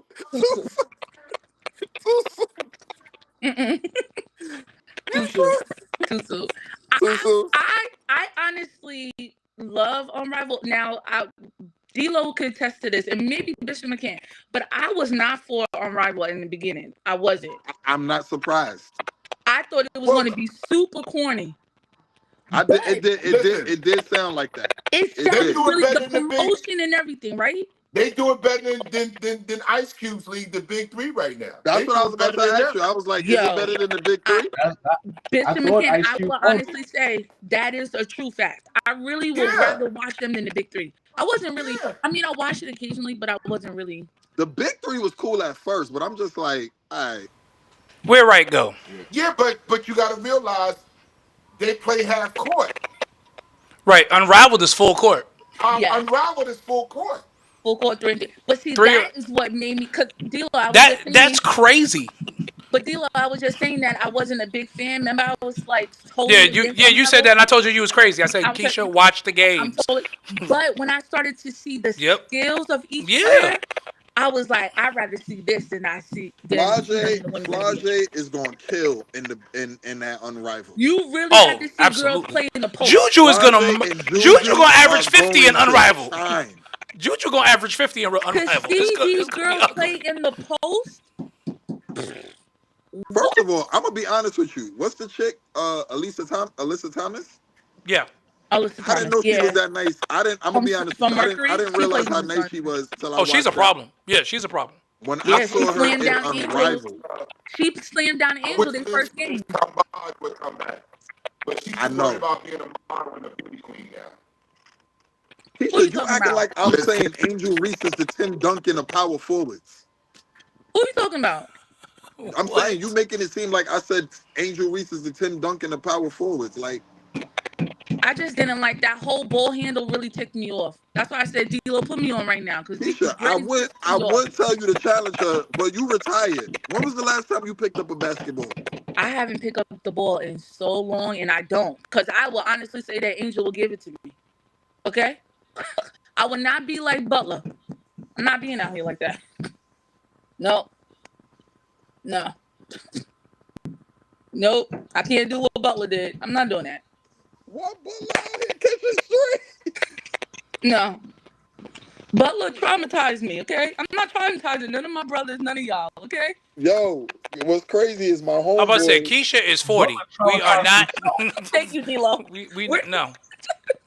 We're not having another Butler situation. That Because was if Keisha traumatizing. called me again talking about somebody got hurt and this time it was her, I'm gonna be like, okay, bro. Listen. Nah, I just played in the 3-on-3 what, 2 weekends ago? I played in the 3-on-3 tournament. And your body is still recovering, isn't it? You're 40 years old and you're playing in a 3-on-3 tournament? And these kids was like 19, 20, 21, 22. So they in fast pace. Yo, but I still got it though. That's all I'm gonna say. I need to see this. I said, now here's the thing. My thing was I needed to keep playing. So once I stopped, I had to keep like moving around until the next game. Once I sat down, it was when I got in the car, it was over. My body felt everything. And then I had to preach the next day. So that Sunday, I was sitting there and I was like, y'all not getting no praise break today. We doing y'all getting this hill song. I'm about to say we gonna worship. We gonna worship today. We gonna stand in one spot. One of the mothers came up to me. She was like, But I will say, and I Pastor said Dre, it you all last right? You look time. like you was in pain. I will say, and I said it last time, I really feel like the women's NBA got something up their sleeve in reference to what's going down with Unrivaled. I think Dwayne said that. I do believe they got something up their sleeve because D-Lo, I think we was talking about it a while ago. Remember when they was dealing the whole contract situation or whatever, and that girl from Liberty, who she was, Bishop McCann, and she got injured or something like that. And remember there was a little conflict even with that in her contract. And they was going back and forth. She was the one that helped them win that championship last year. And her sister came. I forgot her name. No, that was Sabali. No, not Sabali. She's talking about what you call it. The girl Benina Laney Hamilton. Her name is kind of tricky. Yeah. Benina Laney Hamilton. But that was Hamilton. But that was the situation with that. When she got injured, she got injured on Unrivaled, avoided her WNBA contract, and Unrivaled said, "It's cool, we got it," and paid her for the year, paid her WNBA salary. The women's NBA got something up their sleeve. I'm telling you, they not going out listen, like that. They better. They better. That's all I got to say. They better. If they're smart, they have to, because you got to remember, Unrivaled was founded by two players. Yeah, Stewie and what you call it? Stewie and Nafisa. The women's NBA is not going out like that. I'm telling y'all right now. Well, I mean, they got the machine behind them, but Unrivaled has the public right now. We shall see. And you got to remember, we live in a world of public opinion right now. And right now, Unrivaled is hot, and the WNBA is not. WNBA has to fix their narrative because. And the players were smart when they came out WNBA All-Star Weekend with the "Pay Us What You Owe Us" T-shirts. It's brilliant. Okay, I thought that was super corny, but continue. It's brilliant marketing because it's putting pressure on the league. It's smart because listen, as corny as you might. When did the narrative change though? Because in the beginning we were also like, shut up and let the game and let's play games so this way you can make your money because the women's NBA is XYZ. You know what I'm saying? This is when the women's NBA was trying to get their money up. The narrative changed when the real numbers started coming out. Oh, okay. So when Unrivaled came out. No. When the WNBA's real numbers started coming out. Because remember, real numbers? The real number. Okay, so how collective bargaining agreements work in professional sports is the revenue sharing starts with the players. So I'll use the NBA as the example.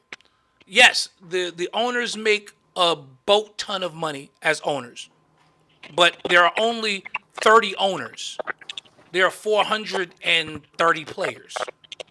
So the way it works is when what creates the salary cap in the NBA and the level of salary cap is whatever the revenue was for that previous year or the previous years of that collective bargaining agreement going into whatever the new deal is. That's what determines that. 50% of whatever that number goes into the bucket that pays the players' salaries.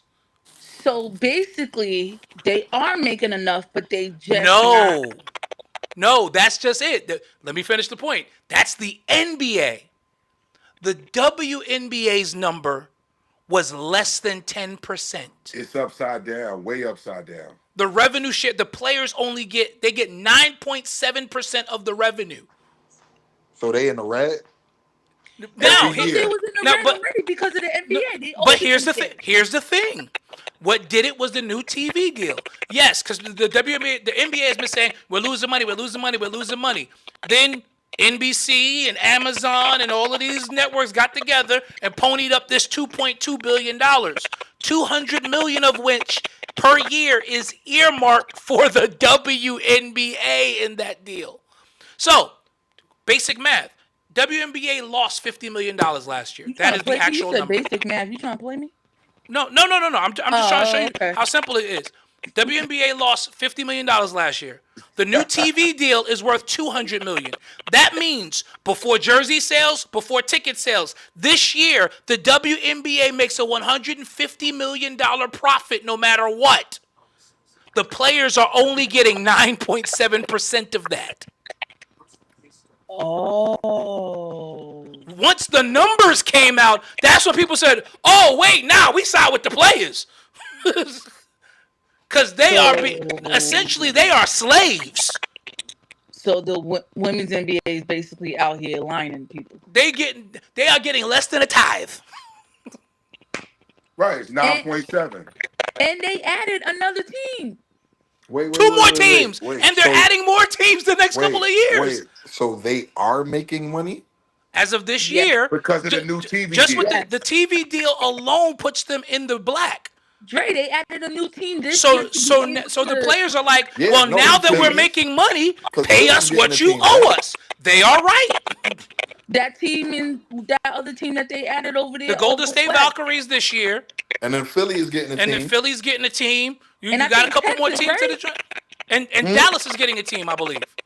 Don't Dallas have one already? The Wings? Oh yeah, the Wings. The Wings came last year. The Wings came last year. The Valkyries came this year. Philly is coming, and there's still one more team. There's another team coming. I can't remember where though right now. There is another team coming.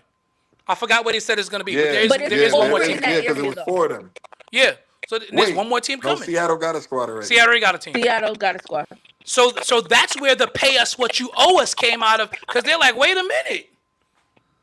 We not in the red no more. Give us our money. They got out of red as soon as Caitlin Clark got up in there. They got out of the red as soon as they got that new TV deal. Because Caitlin Clark didn't move the needle last year. But that new TV deal moved all the needles. Wow. Detroit. Yes, Detroit was the other team, Willie. That's correct. Oh, thank you. And Cleveland as well. Cleveland's getting so they got 5 new teams over the next over the 5-year period. So there's money to be made. So they're only going to make money now. They're like, this league is not going to go back. The only way this league goes, the truth is the players are smart because they know the league can't afford a lockout. Because it's going to push them backwards. I literally thought that they was going to have that by now. But the league is trying to play hardball. Charles said it would be dumb for them to do it. It would be dumb for them to do it. And meanwhile, again, 2 of their players own a whole nother league. You don't think Nafisa Collier and Stewie is talking to these girls like, listen, they want to mess around. We got y'all. That's why they got all that money up. That's why they barking over 150 million. We got 350 over here. Y'all come over here with us to Unrivaled. They did something that the men have never done. Because the men are never been on the same page to be able to do something like that. And that's so sad because the men have had so much more resources to pull from. The men could have easily done this years ago. But that goes back to the days. That goes back to the days of Billy Hunter. LeBron and them are supposedly doing it. This league being put together, they still haven't done anything. Mm-hmm. Well, LeBron and them are supposed to be putting another league together. What you mean? I hope so. It's about time. Yeah, him and Maverick Carter. The NFL players need to do it too. Yeah, him and Maverick Carter is supposed to be. Is that why Stephen A was talking so much about how LeBron James in the future can own a league or something like that, or trying to get a team and develop? Yeah, look it up. Yeah. Like Google it. Yeah. Oh yeah, there's been talks about it. There's definitely been talks about it. So I didn't hear that. And I think he was probably kind of watching to see how this thing with Unrivaled was going to play out. The thing is, I think it's going to come down to though, how are they going to be different than the NBA game? Because that's one of the things that makes Unrivaled so great. Because it's not the WNBA. So it's a different style. It's a different feel. The facilities are different. The way the league works is different. Everybody play. They're changing it this year, where everybody's not going to play in one city anymore. But they build them as club teams, which is kind of cool, and it works.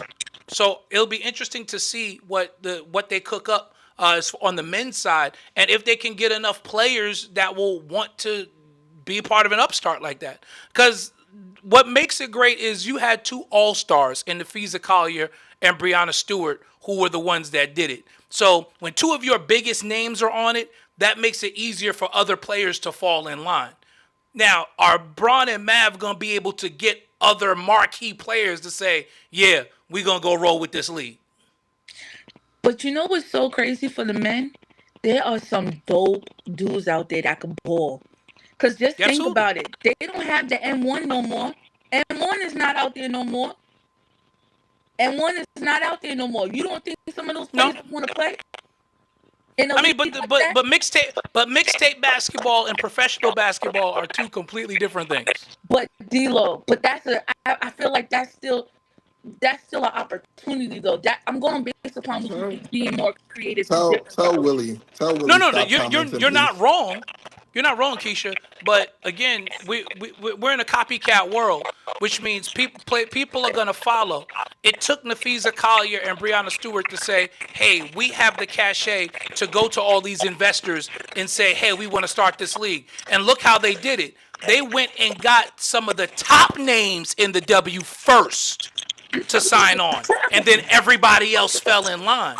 That's what it's going to be. Can Mav and Bron get the top? Can they get Giannis to sign on?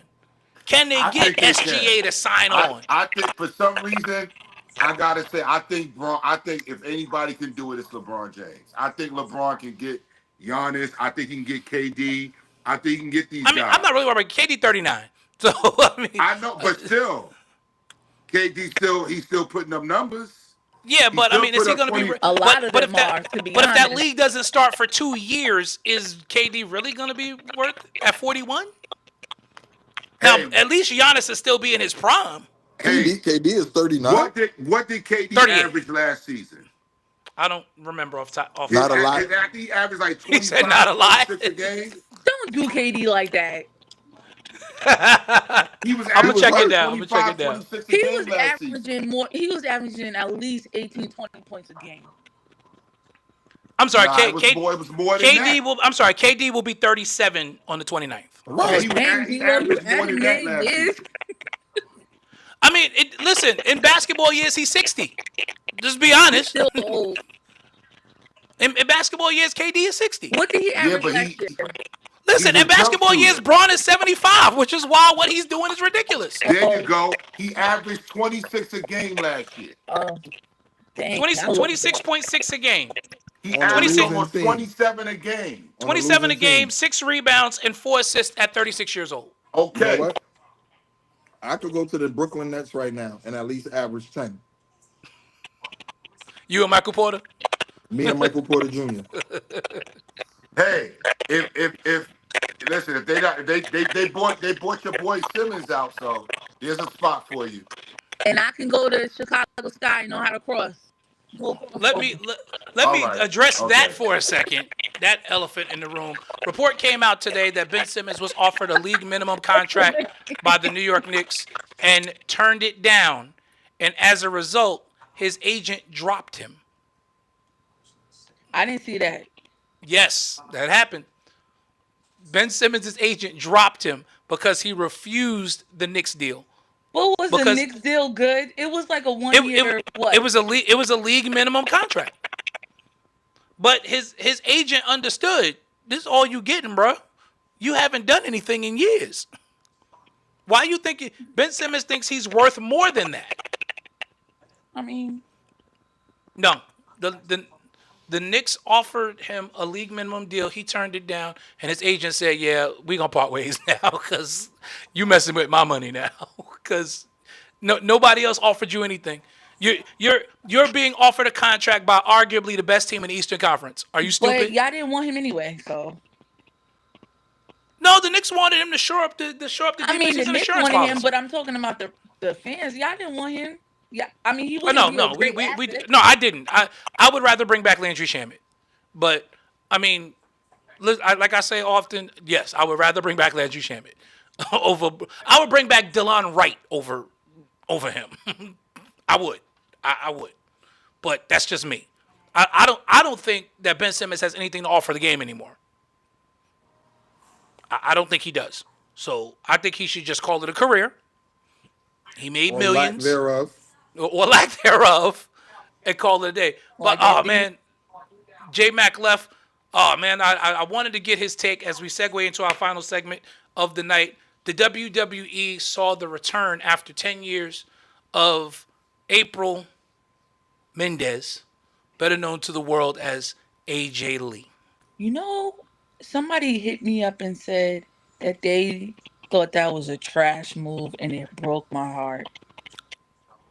To bring back AJ Lee? Yes, D-Lo, right? Send me that person's He was name in the probably inbox so I could go troll he them. was probably an AEW fan. In fact, send it to Dre too. Send it to both of us. This is Because we're going to go get this person. true. Real bad.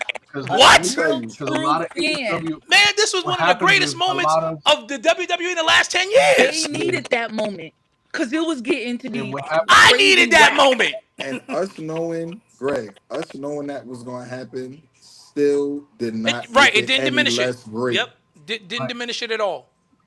Like, Did not diminish it at all. there's a difference between knowing age, and then actually tremendous seeing. Yep. ready, Yep. ready, stayed Did you hear that? ready. Promo? Oh, she's in phenomenal shape. Did you hear the promo yesterday? Oh, phenomenal. I need y'all to stop My saying girl said, check it out.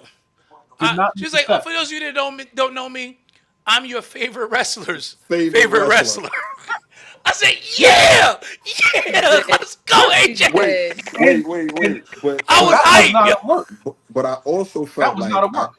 I also Not at all. felt like she gave these women a promo lesson.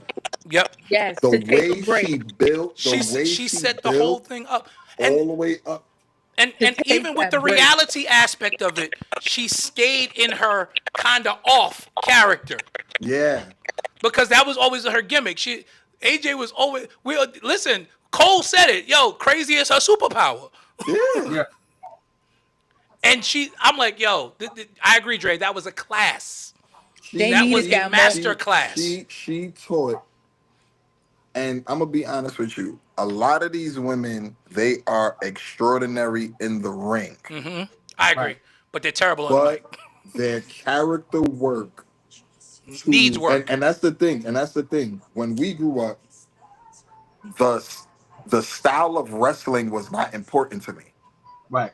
I really now, if I go back and watch a WrestleMania 3, that Andre the Giant Hulk Hogan match was horrible. It was Oh, bad. right. It was, but it From a took wrestling me- standpoint, from a right pure that's what I'm wrestling saying. standpoint, From yes, a wrestling it was standpoint, terrible. It That took WrestleMania me was all about Macho Man and Steamboat. right. It took me watching Shawn Michaels at WrestleMania 12 versus Bret Hart for 60 minutes Right. to sit there Yeah. and be like, This is wrestling. this is what Yes. wrestling is supposed to look like. It took Yeah. me watching Shawn Michaels and Davey Boy Smith on Saturday night main event. Main event. I Right. remember Bret that Hart match. versus the British Bulldog, British at Bulldog. Wembley Stadium. Right. And I'm sitting there like, this is what wrestling is supposed to be. Right, And Bishop so- Heflin. She didn't just talk about therapy; she had the crowd chanting He had the therapy. crowd.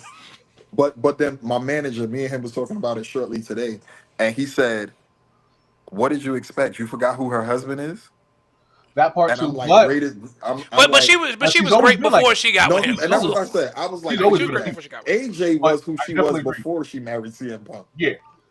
yeah. Like, Correct. them playing that little vignette of her like accomplishments and stuff like that. Mm-hmm. I'm just sitting there like, yo, she like, we really took her for granted. Yeah, And and to I'm me, so the glad she's back. I agree. only person to me, once she reaches that heel character, that can replace her in that sense, is Bianca Belair. Agreed.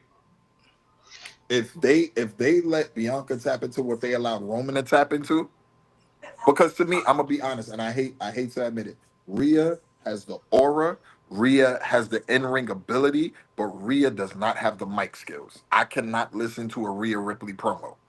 She's not good. I She's great at in-ring storytelling, but Right. she's not good at selling matches outside of the ring. right. Like, she's no Floyd Mayweather. No. Like, she's no Jake Paul. Which Floyd Mayweather and Mike Tyson are fighting early next year. You got to say that for another show. Yeah, we're not gonna do that tonight. Let's stay on AJ. But I was so excited to see AJ Lee back in a WWE ring, I was looking at some people's reactions on TikTok, and I was just like, yo, the folks was crying. A girl was crying. Yeah, there was a few of them. I was watching on Facebook. They were showing And the it reels. just goes to show the impact that AJ Lee had on women's wrestling. Roxanne Perez is continuously posting up pictures when she was a child Yo, with AJ Lee. everybody in Nobody- this era they owe their career to AJ Lee. The passive AJ Lee is the woman Shawn Michaels Oh, absolutely. for her size. She's a for her- showstopper. Yeah, Yep. for her to do what she did, like I'm just like, so now I'm more excited about the possibilities. Like, do we get an AJ and Roxanne tag team, or do we get an AJ and Roxanne rival? Like either one, I'm here for it. I'm AJ not really. AJ Lee, Roxanne Perez is gonna be fun when it happens. Yeah, I'm not. That's more, gonna be fun. I'm not excited. I'm not excited about uh this Becky thing. The but mixed it's tag good to- match, yeah. No. But I get it. Hey, it's been a while, and Yeah, I you think know, it's just ring rust. I think yeah. it's just a ring rust. And you seen what happened with Nikki Bella. That was like the worst match. That was a train wreck. I would rather watch Alondra Blaze versus Bull Nakano. Oh God. Oh my God. Now, wait a minute. Oh my I God. was saying, like We gonna go back before, there? That was one of my Wait. favorite matches. I don't care. I love Bull Nakano. I ain't gonna let you talk about Bull. That's my baby. I would rather watch Wendy Richter versus the Fabulous Moolah. Oh my God. Yeah. Those I mean, they were good for what they were. Right. Right. But but again, like you said, looking back now, it's like, what was that? I would rather watch Goldberg versus Hogan. There you go. Never. I never want to see that ever again. I never. Now that I would never want to see that ever again. You want to know the definition of hell? Satan saying you got to sit here and watch this match for the rest of eternity. No, that That's would be hell. Hogan. That would be Hogan versus Sting at Starrcade. Oh no, Hogan versus Warrior. And WCW and WCW. And WCW, that was awful. No, I'm gonna say because Hogan Warrior in WWE was It was good. cool. That WrestleMania, Yeah, that WrestleMania match was good, and the Yeah. fact that Warrior actually went over, that was good. Hogan Warrior WCW was awful. Okay, so Willie, I'm glad you said that because I've already been thinking about this. Bring up Jada Parker from NXT, and bring up what's Trick Williams' girlfriend? Lash Legend. Lash Legend, I love her. I want Lash Legend on the main roster now. She has it. and have B-Fab be her mouthpiece. I'm with it. You out of church, Bishop L? Yes, I'm out of church. Bishop L joins us now that everybody else is gone. Everybody's You miss gone. J Mac. You miss Dave. You miss Dave. You miss Keisha. The whole crew was here today. Willie was on. We had everybody on tonight. Willie was not on. His ghost was. Willie wasn't on. His ghost was. I don't know about Willie phone. It's terrible. I'll tell him. It's because the service in Queens is horrible. And he's not really in Queens. He's actually like across the street from Long Island. That's true. He is That makes right it there. even worse. That makes it even worse, yo. Like he's just far for no reason. None at all. You know that transit money will get you to move someplace you really shouldn't You move. really shouldn't be. Someplace you really shouldn't be. But we've been talking through everything, and we're talking about AJ Lee's return. What did you think of AJ Lee's return? I thought it was monumental. I thought it was monumental. Yo, I like the fact that she's word playing with this crazy thing, right? Like she's giving the, well, which is true. She did actually go to therapy. Like I did the background. She did actually go. But she's like the fact that you're letting this my crazy is my superpower, that is phenomenal. It is. It That is absolutely phenomenal. is. And I only ask one thing. I really want them to put the belts up in that fight. I want them to put the belts up in that fight. But Triple H is They're not not gonna gonna do it. let They're not gonna do it. Yeah.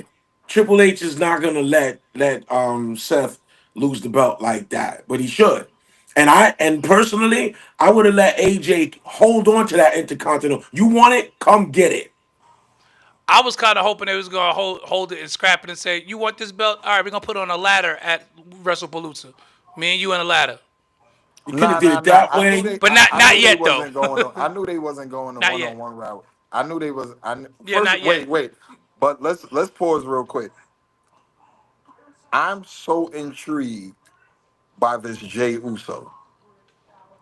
Well, So here's when Jimmy told him you started to sign Roman, Yo, here's my thoughts. Here's my thoughts on that. I honestly think we're gonna that see a bloodline with Jay at the helm. no, I think you're gonna see a bloodline back in the heels in the heel mode or heel mode.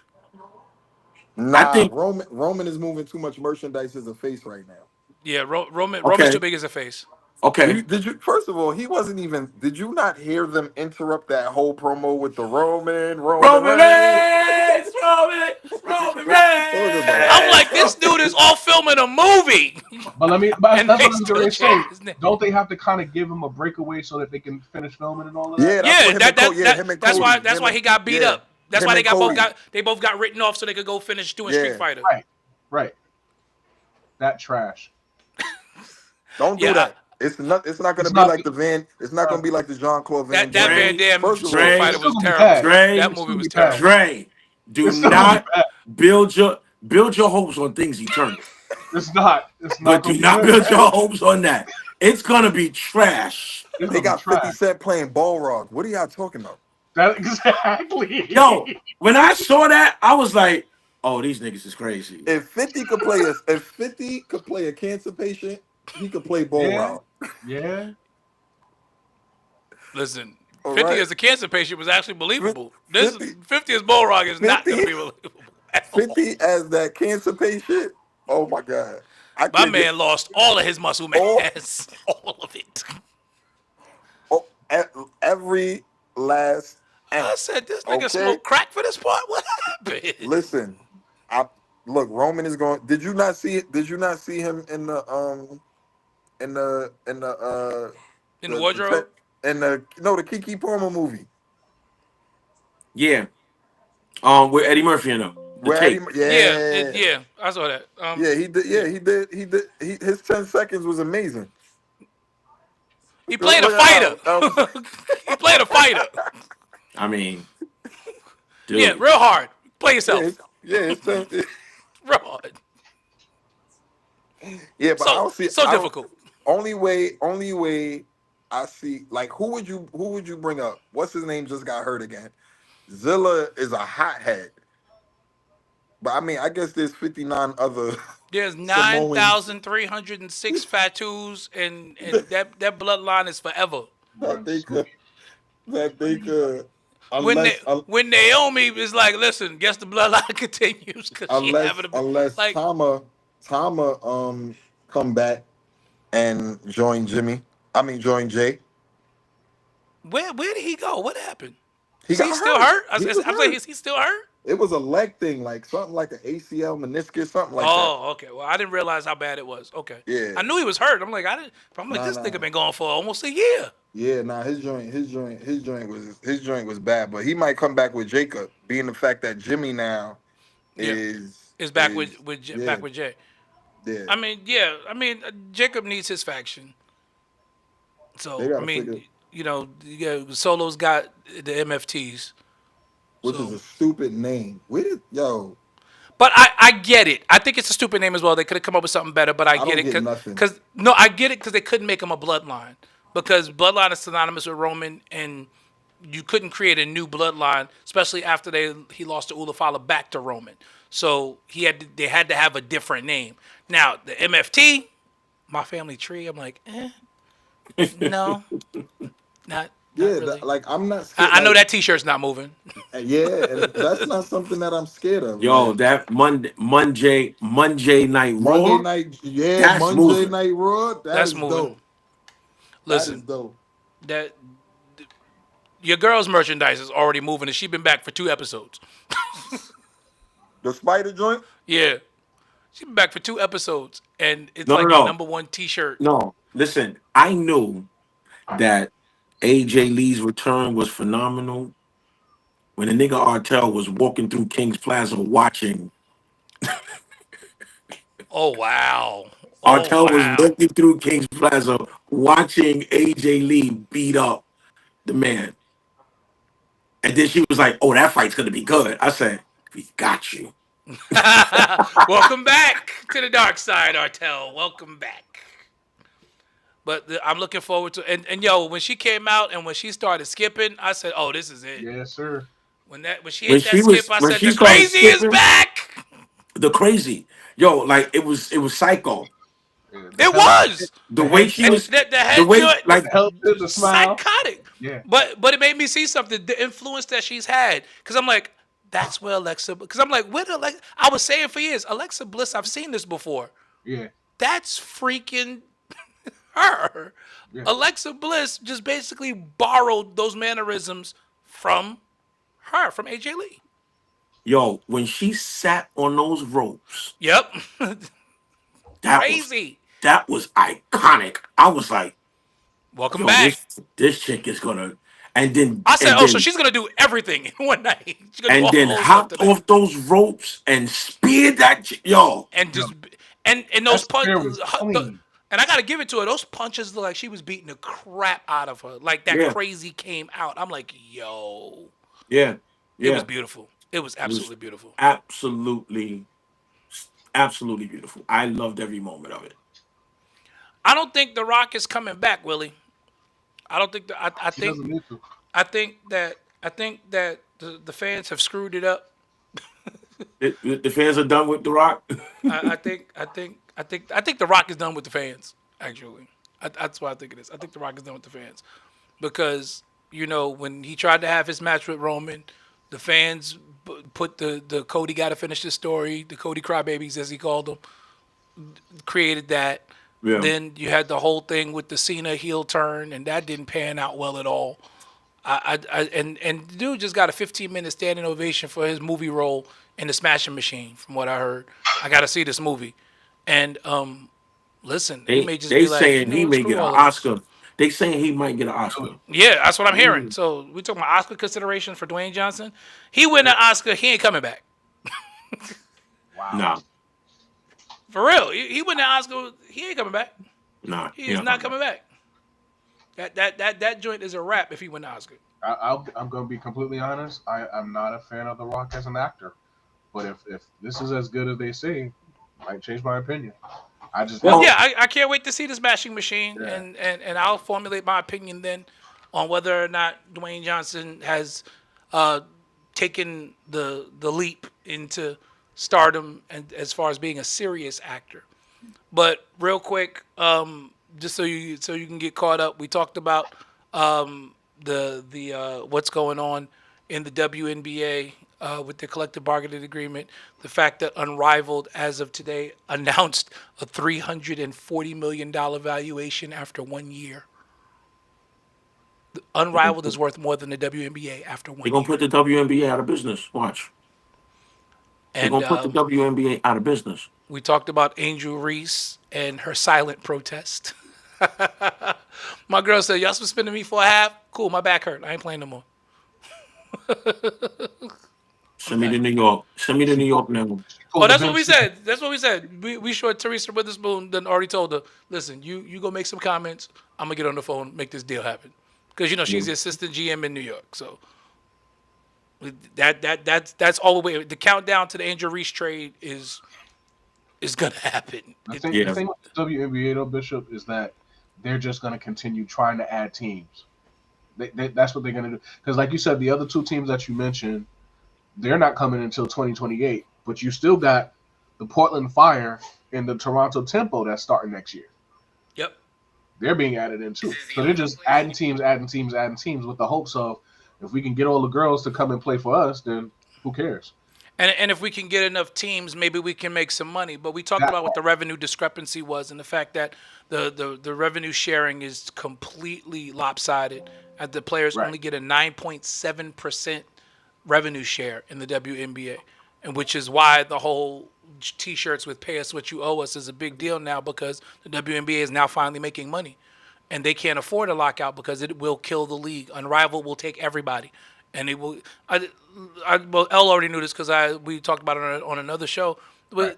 They already signed the top 10 college players to NIL deals, which guarantees them going to Unrivaled upon their graduation. That is so wild. That is so wild, yo. They already signed the top 10 college players.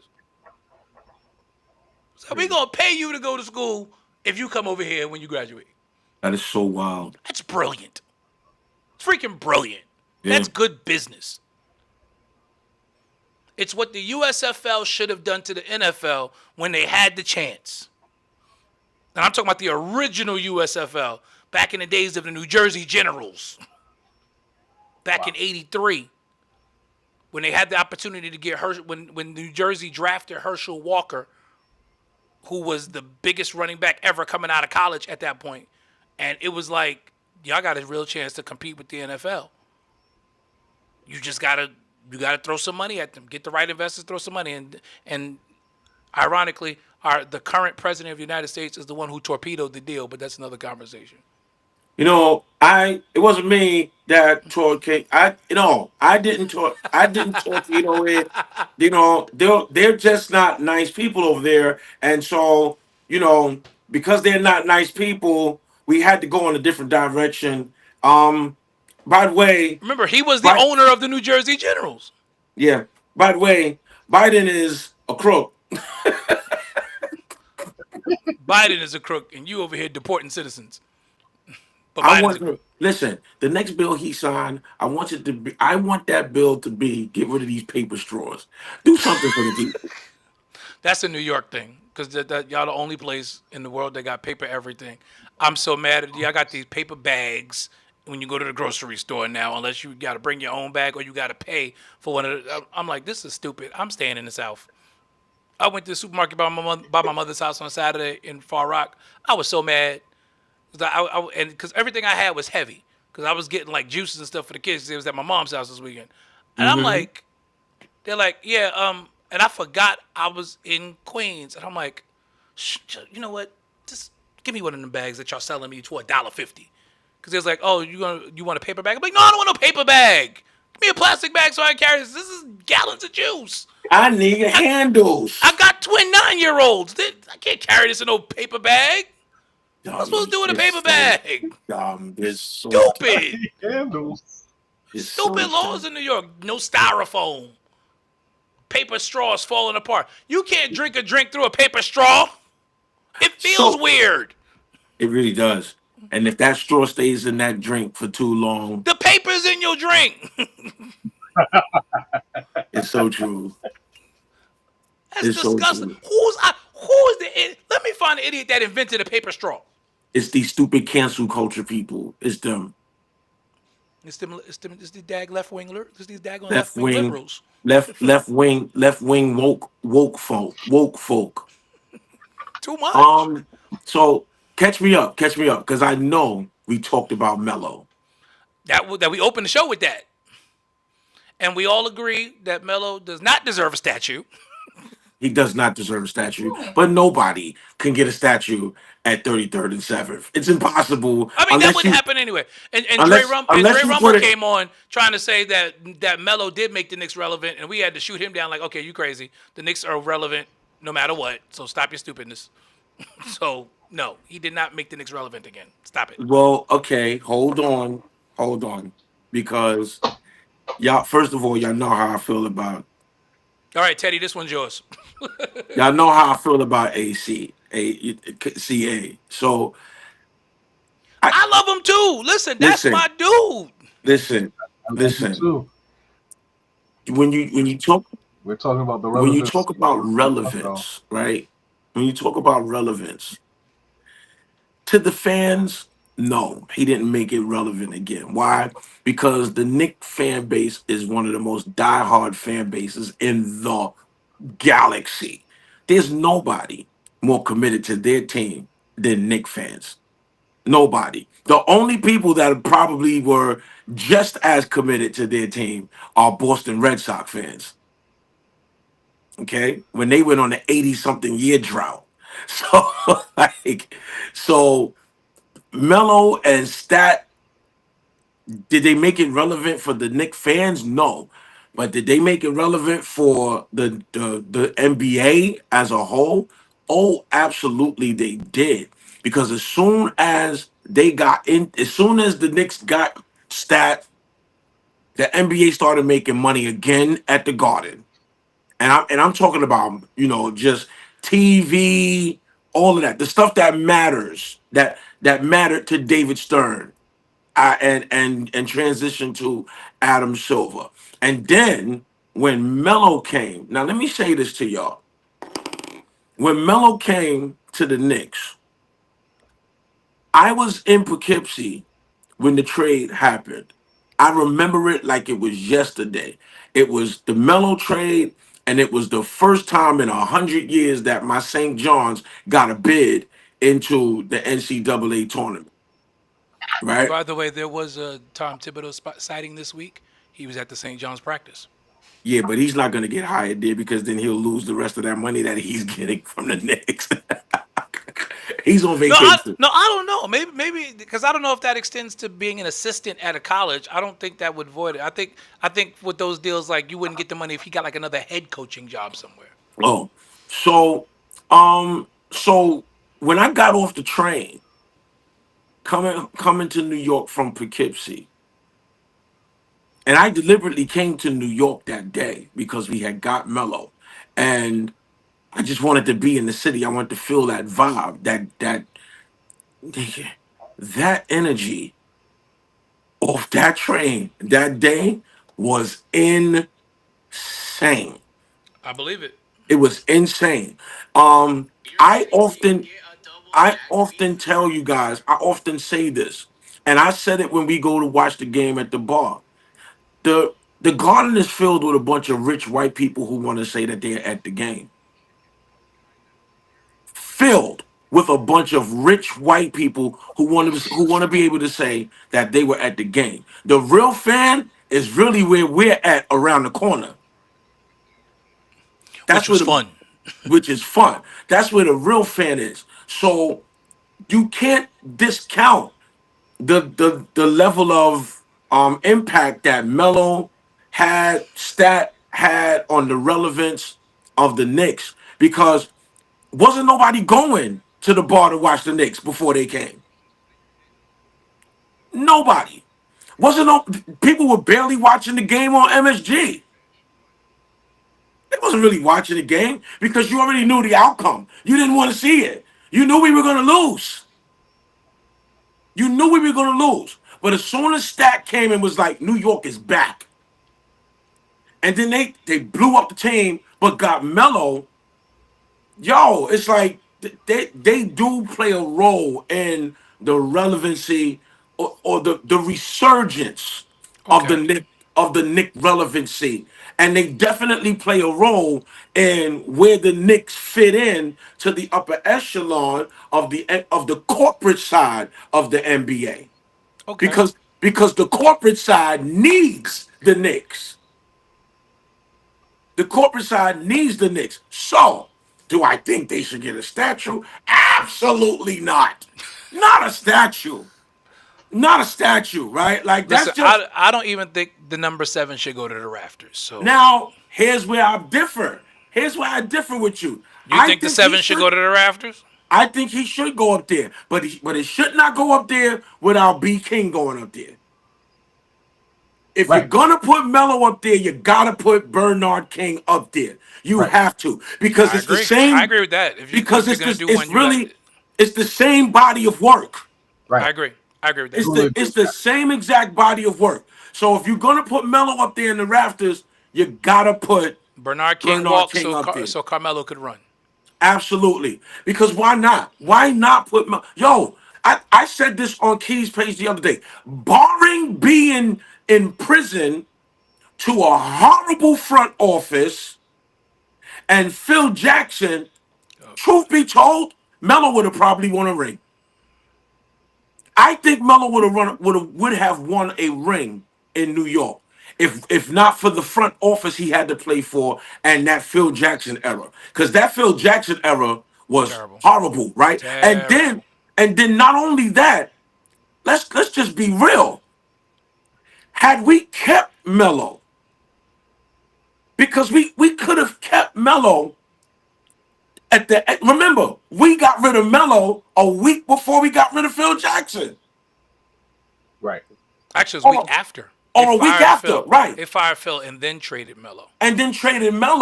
But if Melo says, "No, I'm not going nowhere," like, you fired him? Okay, I'm good. Leave me here. I'm good. If Melo says I'm good, but see, you got the whole. It's everything. He said it at that point. It was just no turning. It was back. just time. It was just time to go. But if he says, "No, I'm not going nowhere," y'all got rid of the Zen master, that wicked nigga.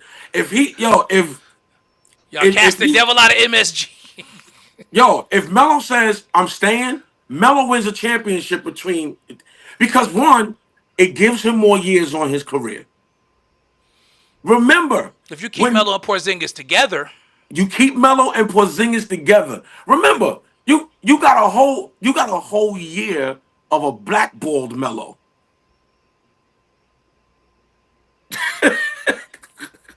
That doesn't happen if he stays in New York. Mind you, Melo in OKC was still a bucket. That was still a bucket. When he went out there with Russ and PG, he was still a bucket. So we can't discount Melo, his contribution, the way he put this team on his. Never getting to see Melo and Porzingis together is the travesty of that era for me. Yeah. Never getting to see the two of them together. Yeah. Ooh, that would have been two superstars at the same time. Finally, that would have been crazy. One of them homegrown. That would have been crazy. Who was it that we hired when we traded? Was it Fizdale? When they traded Porzingis? When they traded Melo?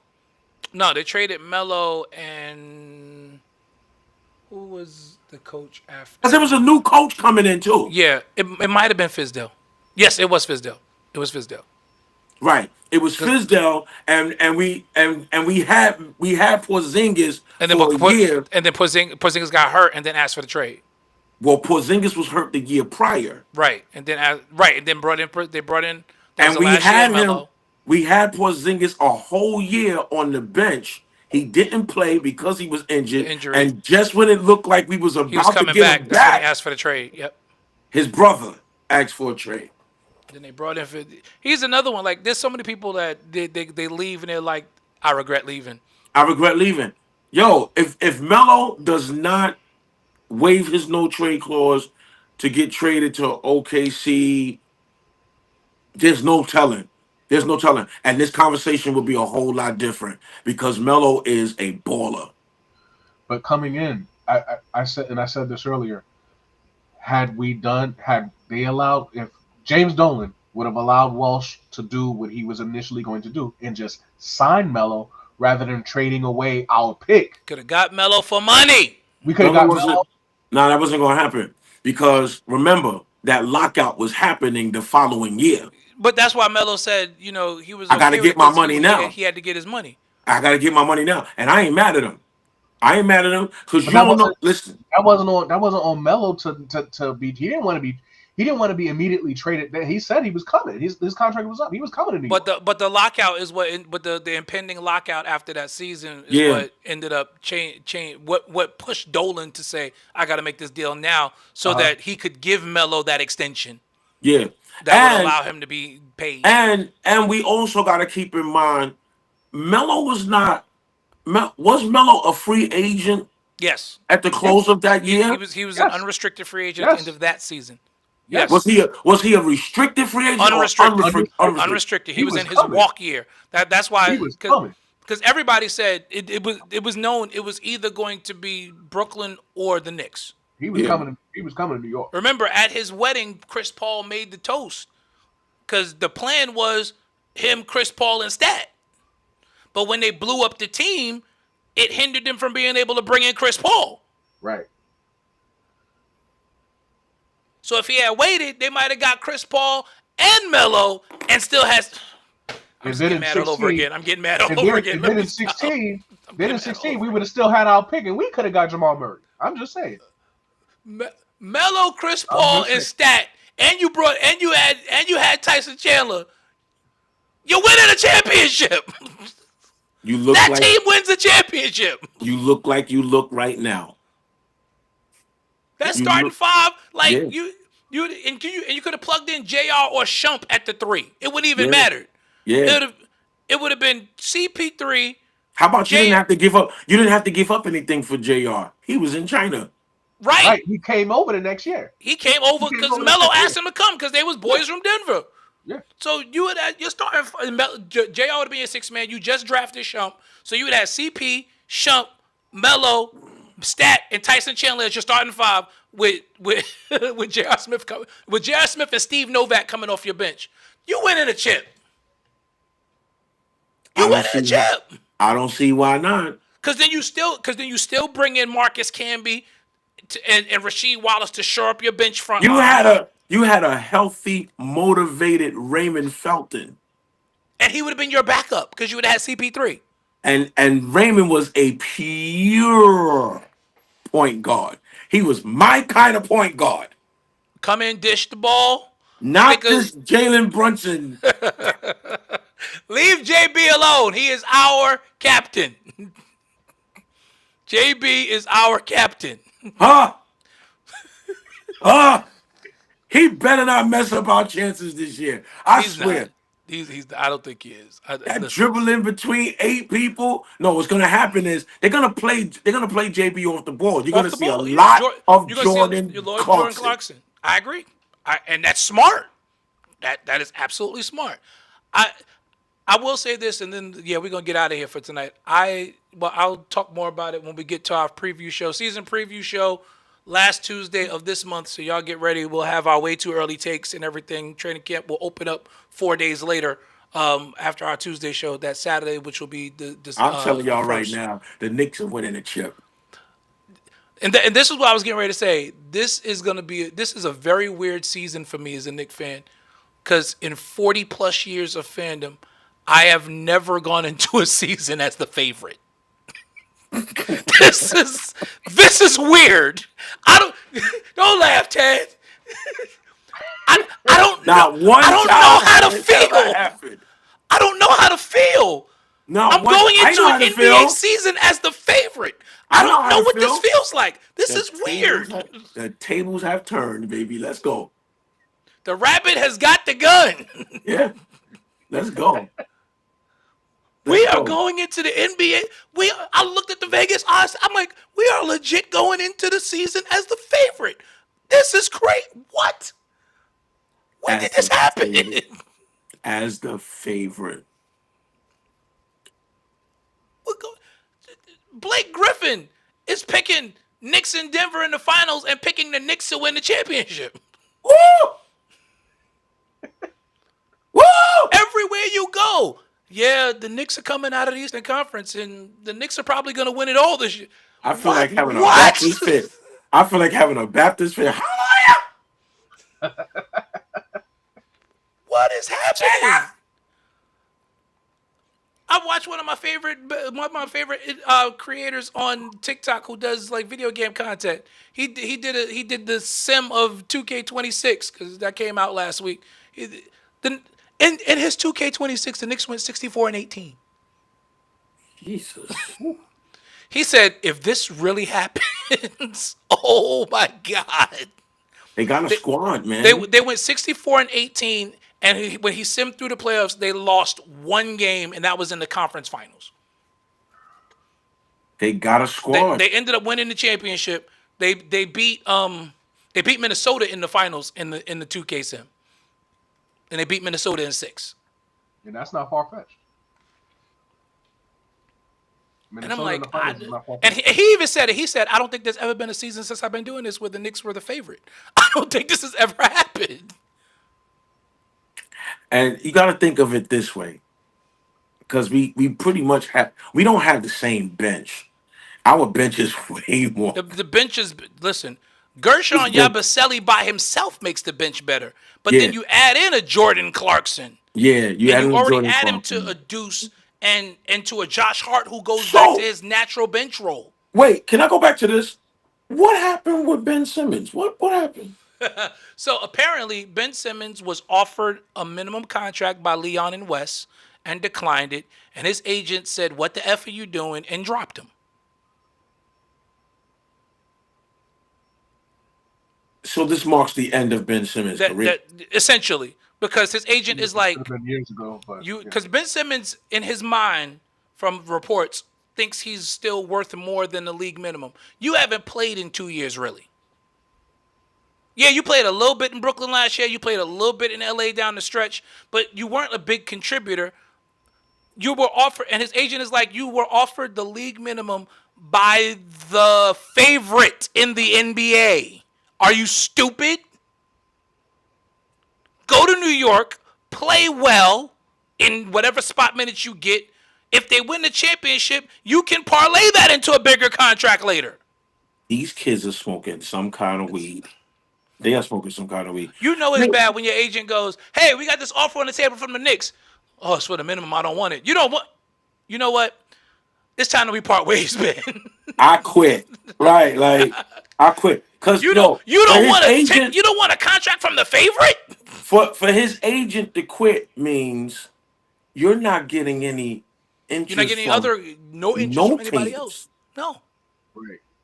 And for Or if how you are long, getting interest from a team, you're probably getting interest from like Charlotte or Washington, teams and that for aren't the going amount, anywhere. like for the amount of time that this Ben Simmons deal was dangled, because it was a maybe we want him, maybe we don't. Maybe we want For him. months. This has been going on since the beginning of the offseason. Yeah. Right. Since July 1st.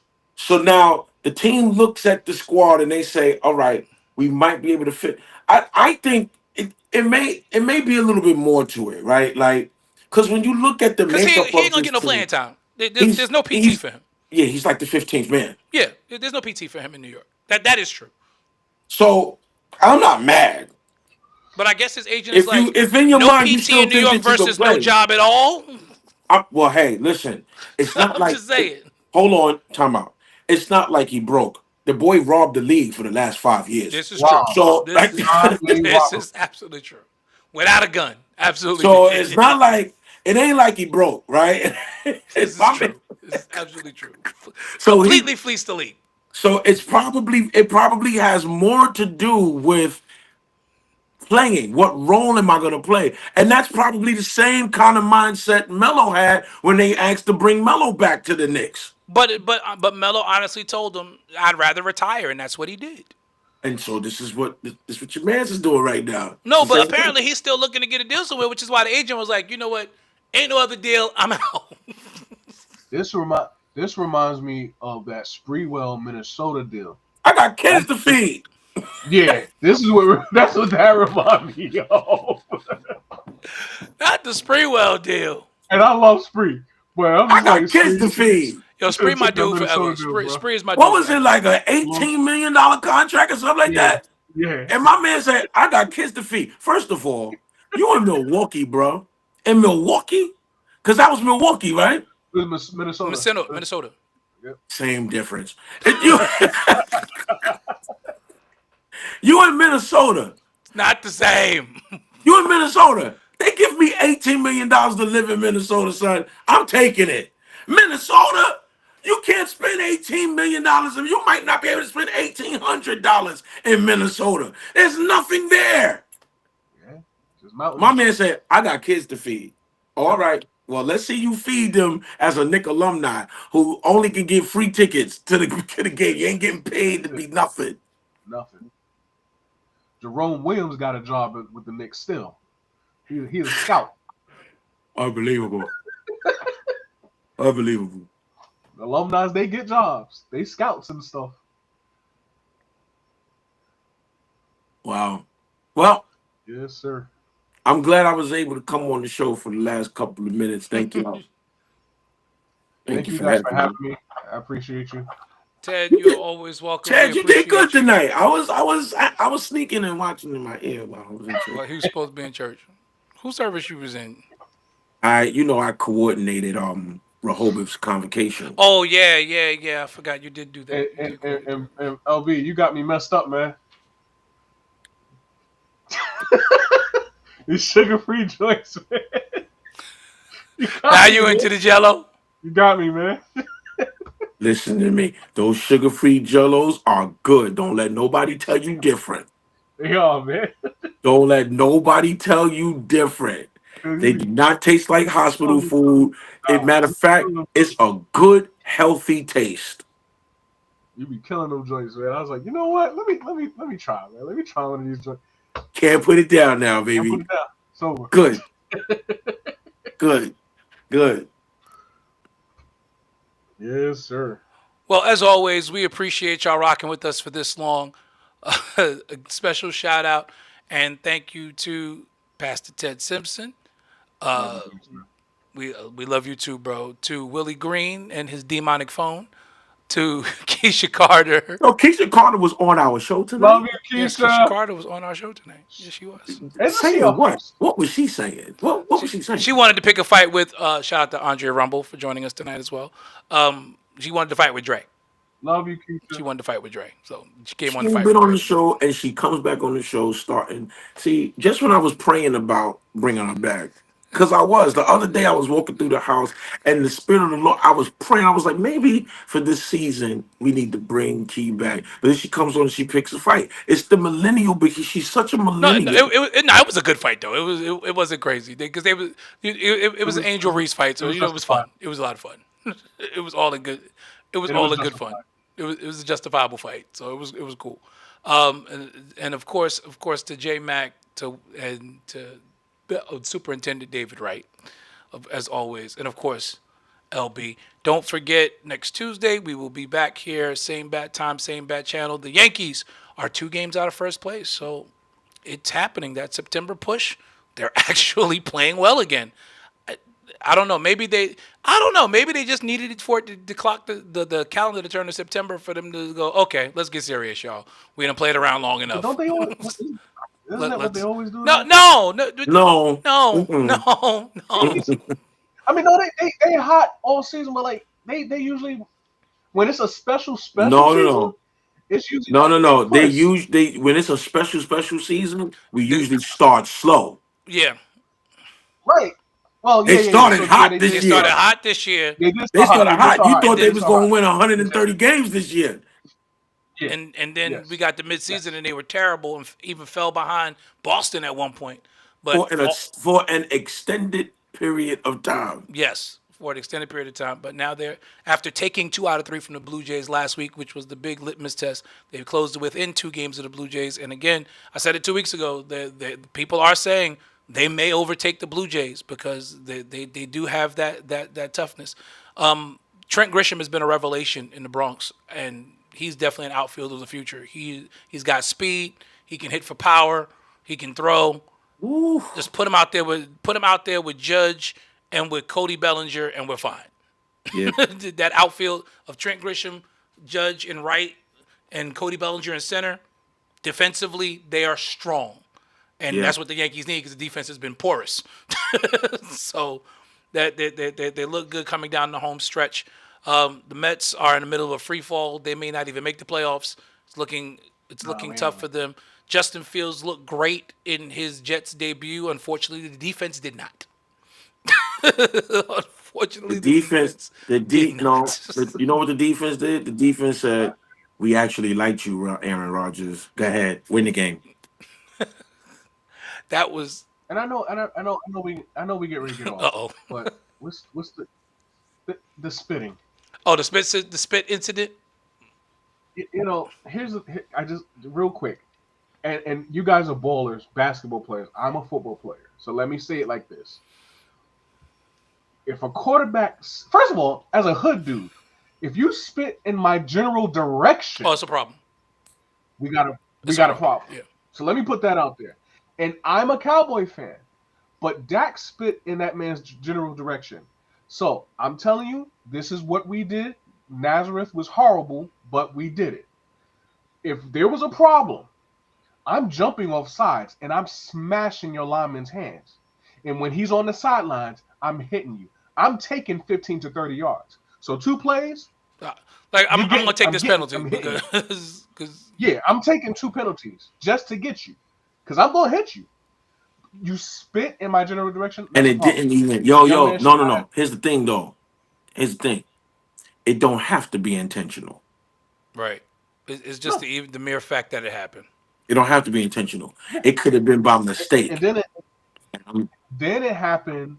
Well, Bishop, but it was the way he did it. He spit on the ground in front of this man and then smirked at him. That's different. That's what makes me think that it wasn't as intentional as people were saying. It's that little dumb smile he got that made me think, oh no, Dak, come on, Dak, be professional. You play for America's team. Again, I'm a Cowboy fan, but that's neither here nor there. Who said they're America's team? But then That's what they used to say. And then that's what they not America's team. But then you turn. Bishop Heflin said he don't think that Dak meant it like that.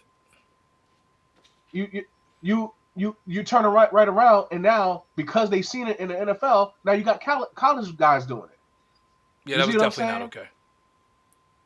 Come on now, stop. Let's play football. Stop spitting. That's all I'm going to say. Great take. But yeah, Pastor Ted, you are welcome here anytime. We appreciate you here at the Church Guys Sports Show. Next Tuesday, 8:00, we'll have some more to talk about baseball again.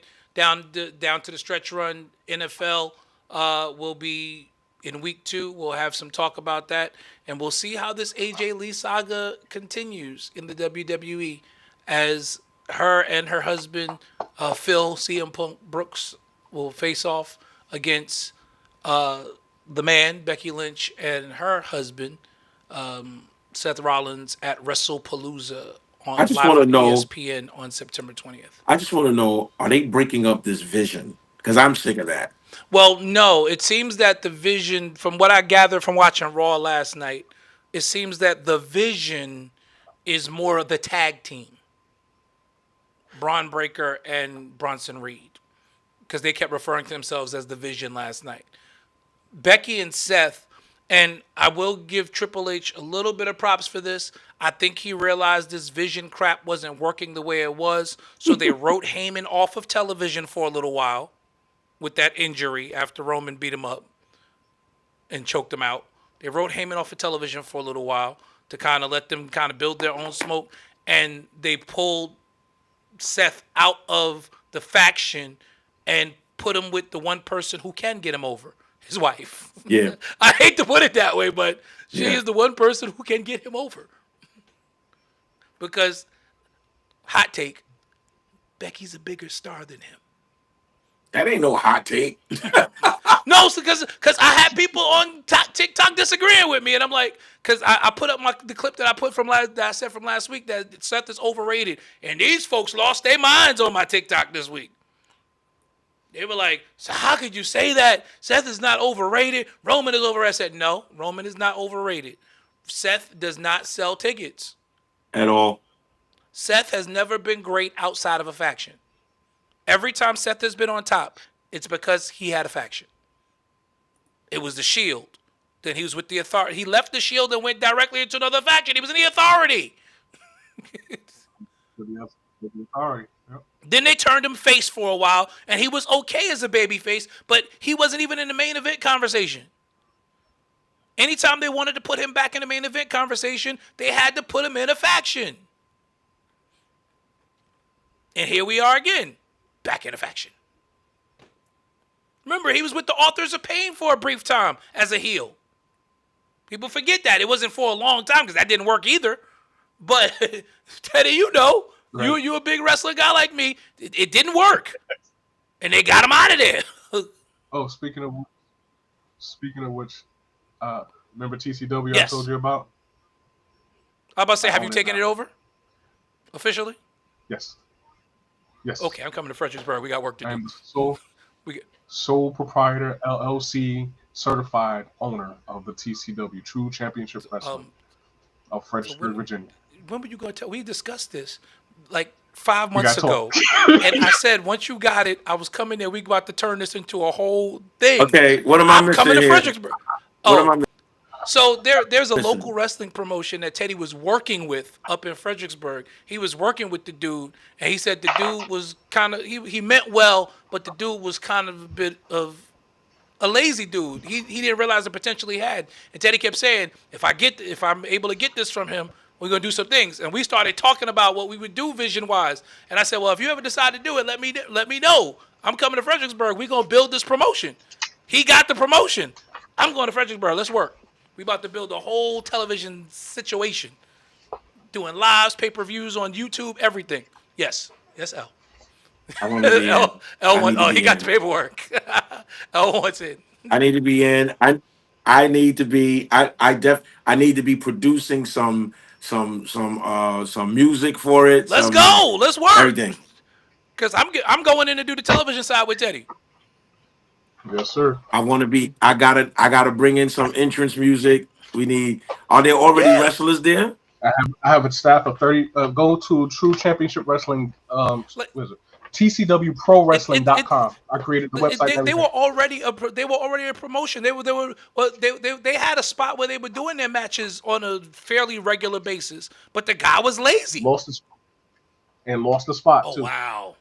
So I'm cleaning house. We're starting over. It's fine. It's okay. So yeah, we about to go build this thing. That's what, What's the website? TCW Pro Wrestling. because if Pro Wrestling. I know you noticed that's what MLW did. They started off as a small promotion. Now MLW got a TV deal and everything. What's the boy with no chin? What's that boy that used to wrestle in WWE? He called me directly. Oh, he wants to come be a part. Because he's been trying. He was trying to get a license to promote in Virginia. I have the license to promote in Virginia, in Fredericksburg. And he was like, well, I need a ring. If you just put on a show for me, we'll split the money. And so when I called the DPOR, he was like, stay away. Oh wow, from he's shady. He said, yeah. He's like, it's not so much he was shady, but he was like, he's been trying to get a promoter's license, and we don't do temporary promoter's license. Oh, right. You're either a promoter or you're not, basically. Yeah, for the year or just not. What you think of the website? Yo, I'm blown away. Listen, let's work. That's it. Let's work. We gonna work. I'm sorry, we having a whole meeting right now. I'm so sorry. No, it's I'm fine. so sorry. Yep. We'll have this meeting offline. Ted, put us in a group, and we'll start working on the stuff that we got to work on together. Because if you got L producing original music, and me and you producing the television side of things, and you doing the booking with the people you got doing the booking, it's gonna be crazy. Let's make it happen. Yes, sir. I'm blown away. Let's go. Yes, sir. All right, let's go. Word. I'm in. Let's go. Yikes. Listen, Teddy is crazy. You have no idea. Ted, listen, I sat and talked with Ted. Ted is crazy. Like, we're in their new building. We're building a podcast studio in the church. Like, it's going to be nuts. It's going to be absolutely nuts. Okay. It's going to be absolutely nuts. And we got some ideas to use the promotion to help build church stuff as well. Yes, sir. Putting on wrestling shows as fundraisers for church. I got an idea for a logo. Okay. Yep. All right. So thank y'all for joining us. Yeah, this conversation. Because people, it's like J Max said earlier. You know, people watch and they watch it later, and the numbers go up. I don't want the wrong information getting in the wrong people's hands, trying to steal no stuff. Yeah. So let's get off this. See y'all next Wednesday. Oh, I got very good lawyers. Of course. We will see y'all next Tuesday. Same bat time, same bat channel. Until then, orange and blue skies as always. Y'all have a great night, everyone. We will see you next week. Yo, this is the state of emergency. Check. I need all my Knick fans right now to grab your jerseys, your popcorn, your sodas, whatever you gotta do to get ready for this game. I don't care if you're a cheerleader, an athlete, a couch potato. We're here to restore the feeling. Matter of fact, can you say it from New York what I say from New York? Hey yo, let's go now. Hey yo, I bring that New York energy. Talking 42nd Street, alley hoop finger roll. Ain't nobody checking me. Crossover through the legs, step back, hit it 3. Still up in the hood, but got big baller tendencies. She just trying to get flued out to John Kennedy just to see the Knicks play, make a couple memories. New York, if you ain't from here, don't pretend to be. And if you ain't rocking with the Knicks, you an enemy. Yeah, look at us, whole city is wild. This is New York, why y'all ever counted us out? Any game we attend, yeah, we taking it now. Fast break on the court, all up and down. Lead a garden in the pigsty, yeah, we get it on this side. Bacon, egg, and cheese or the lobster mac with the ribeye. Either way, we winning the overtime if we get get tired. Get it with the team, yeah, that's just